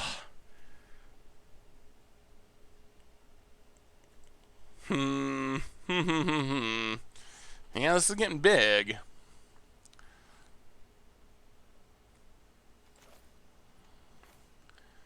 I mean, we're putting up a good fight for not having a Bard class. That's the big issue.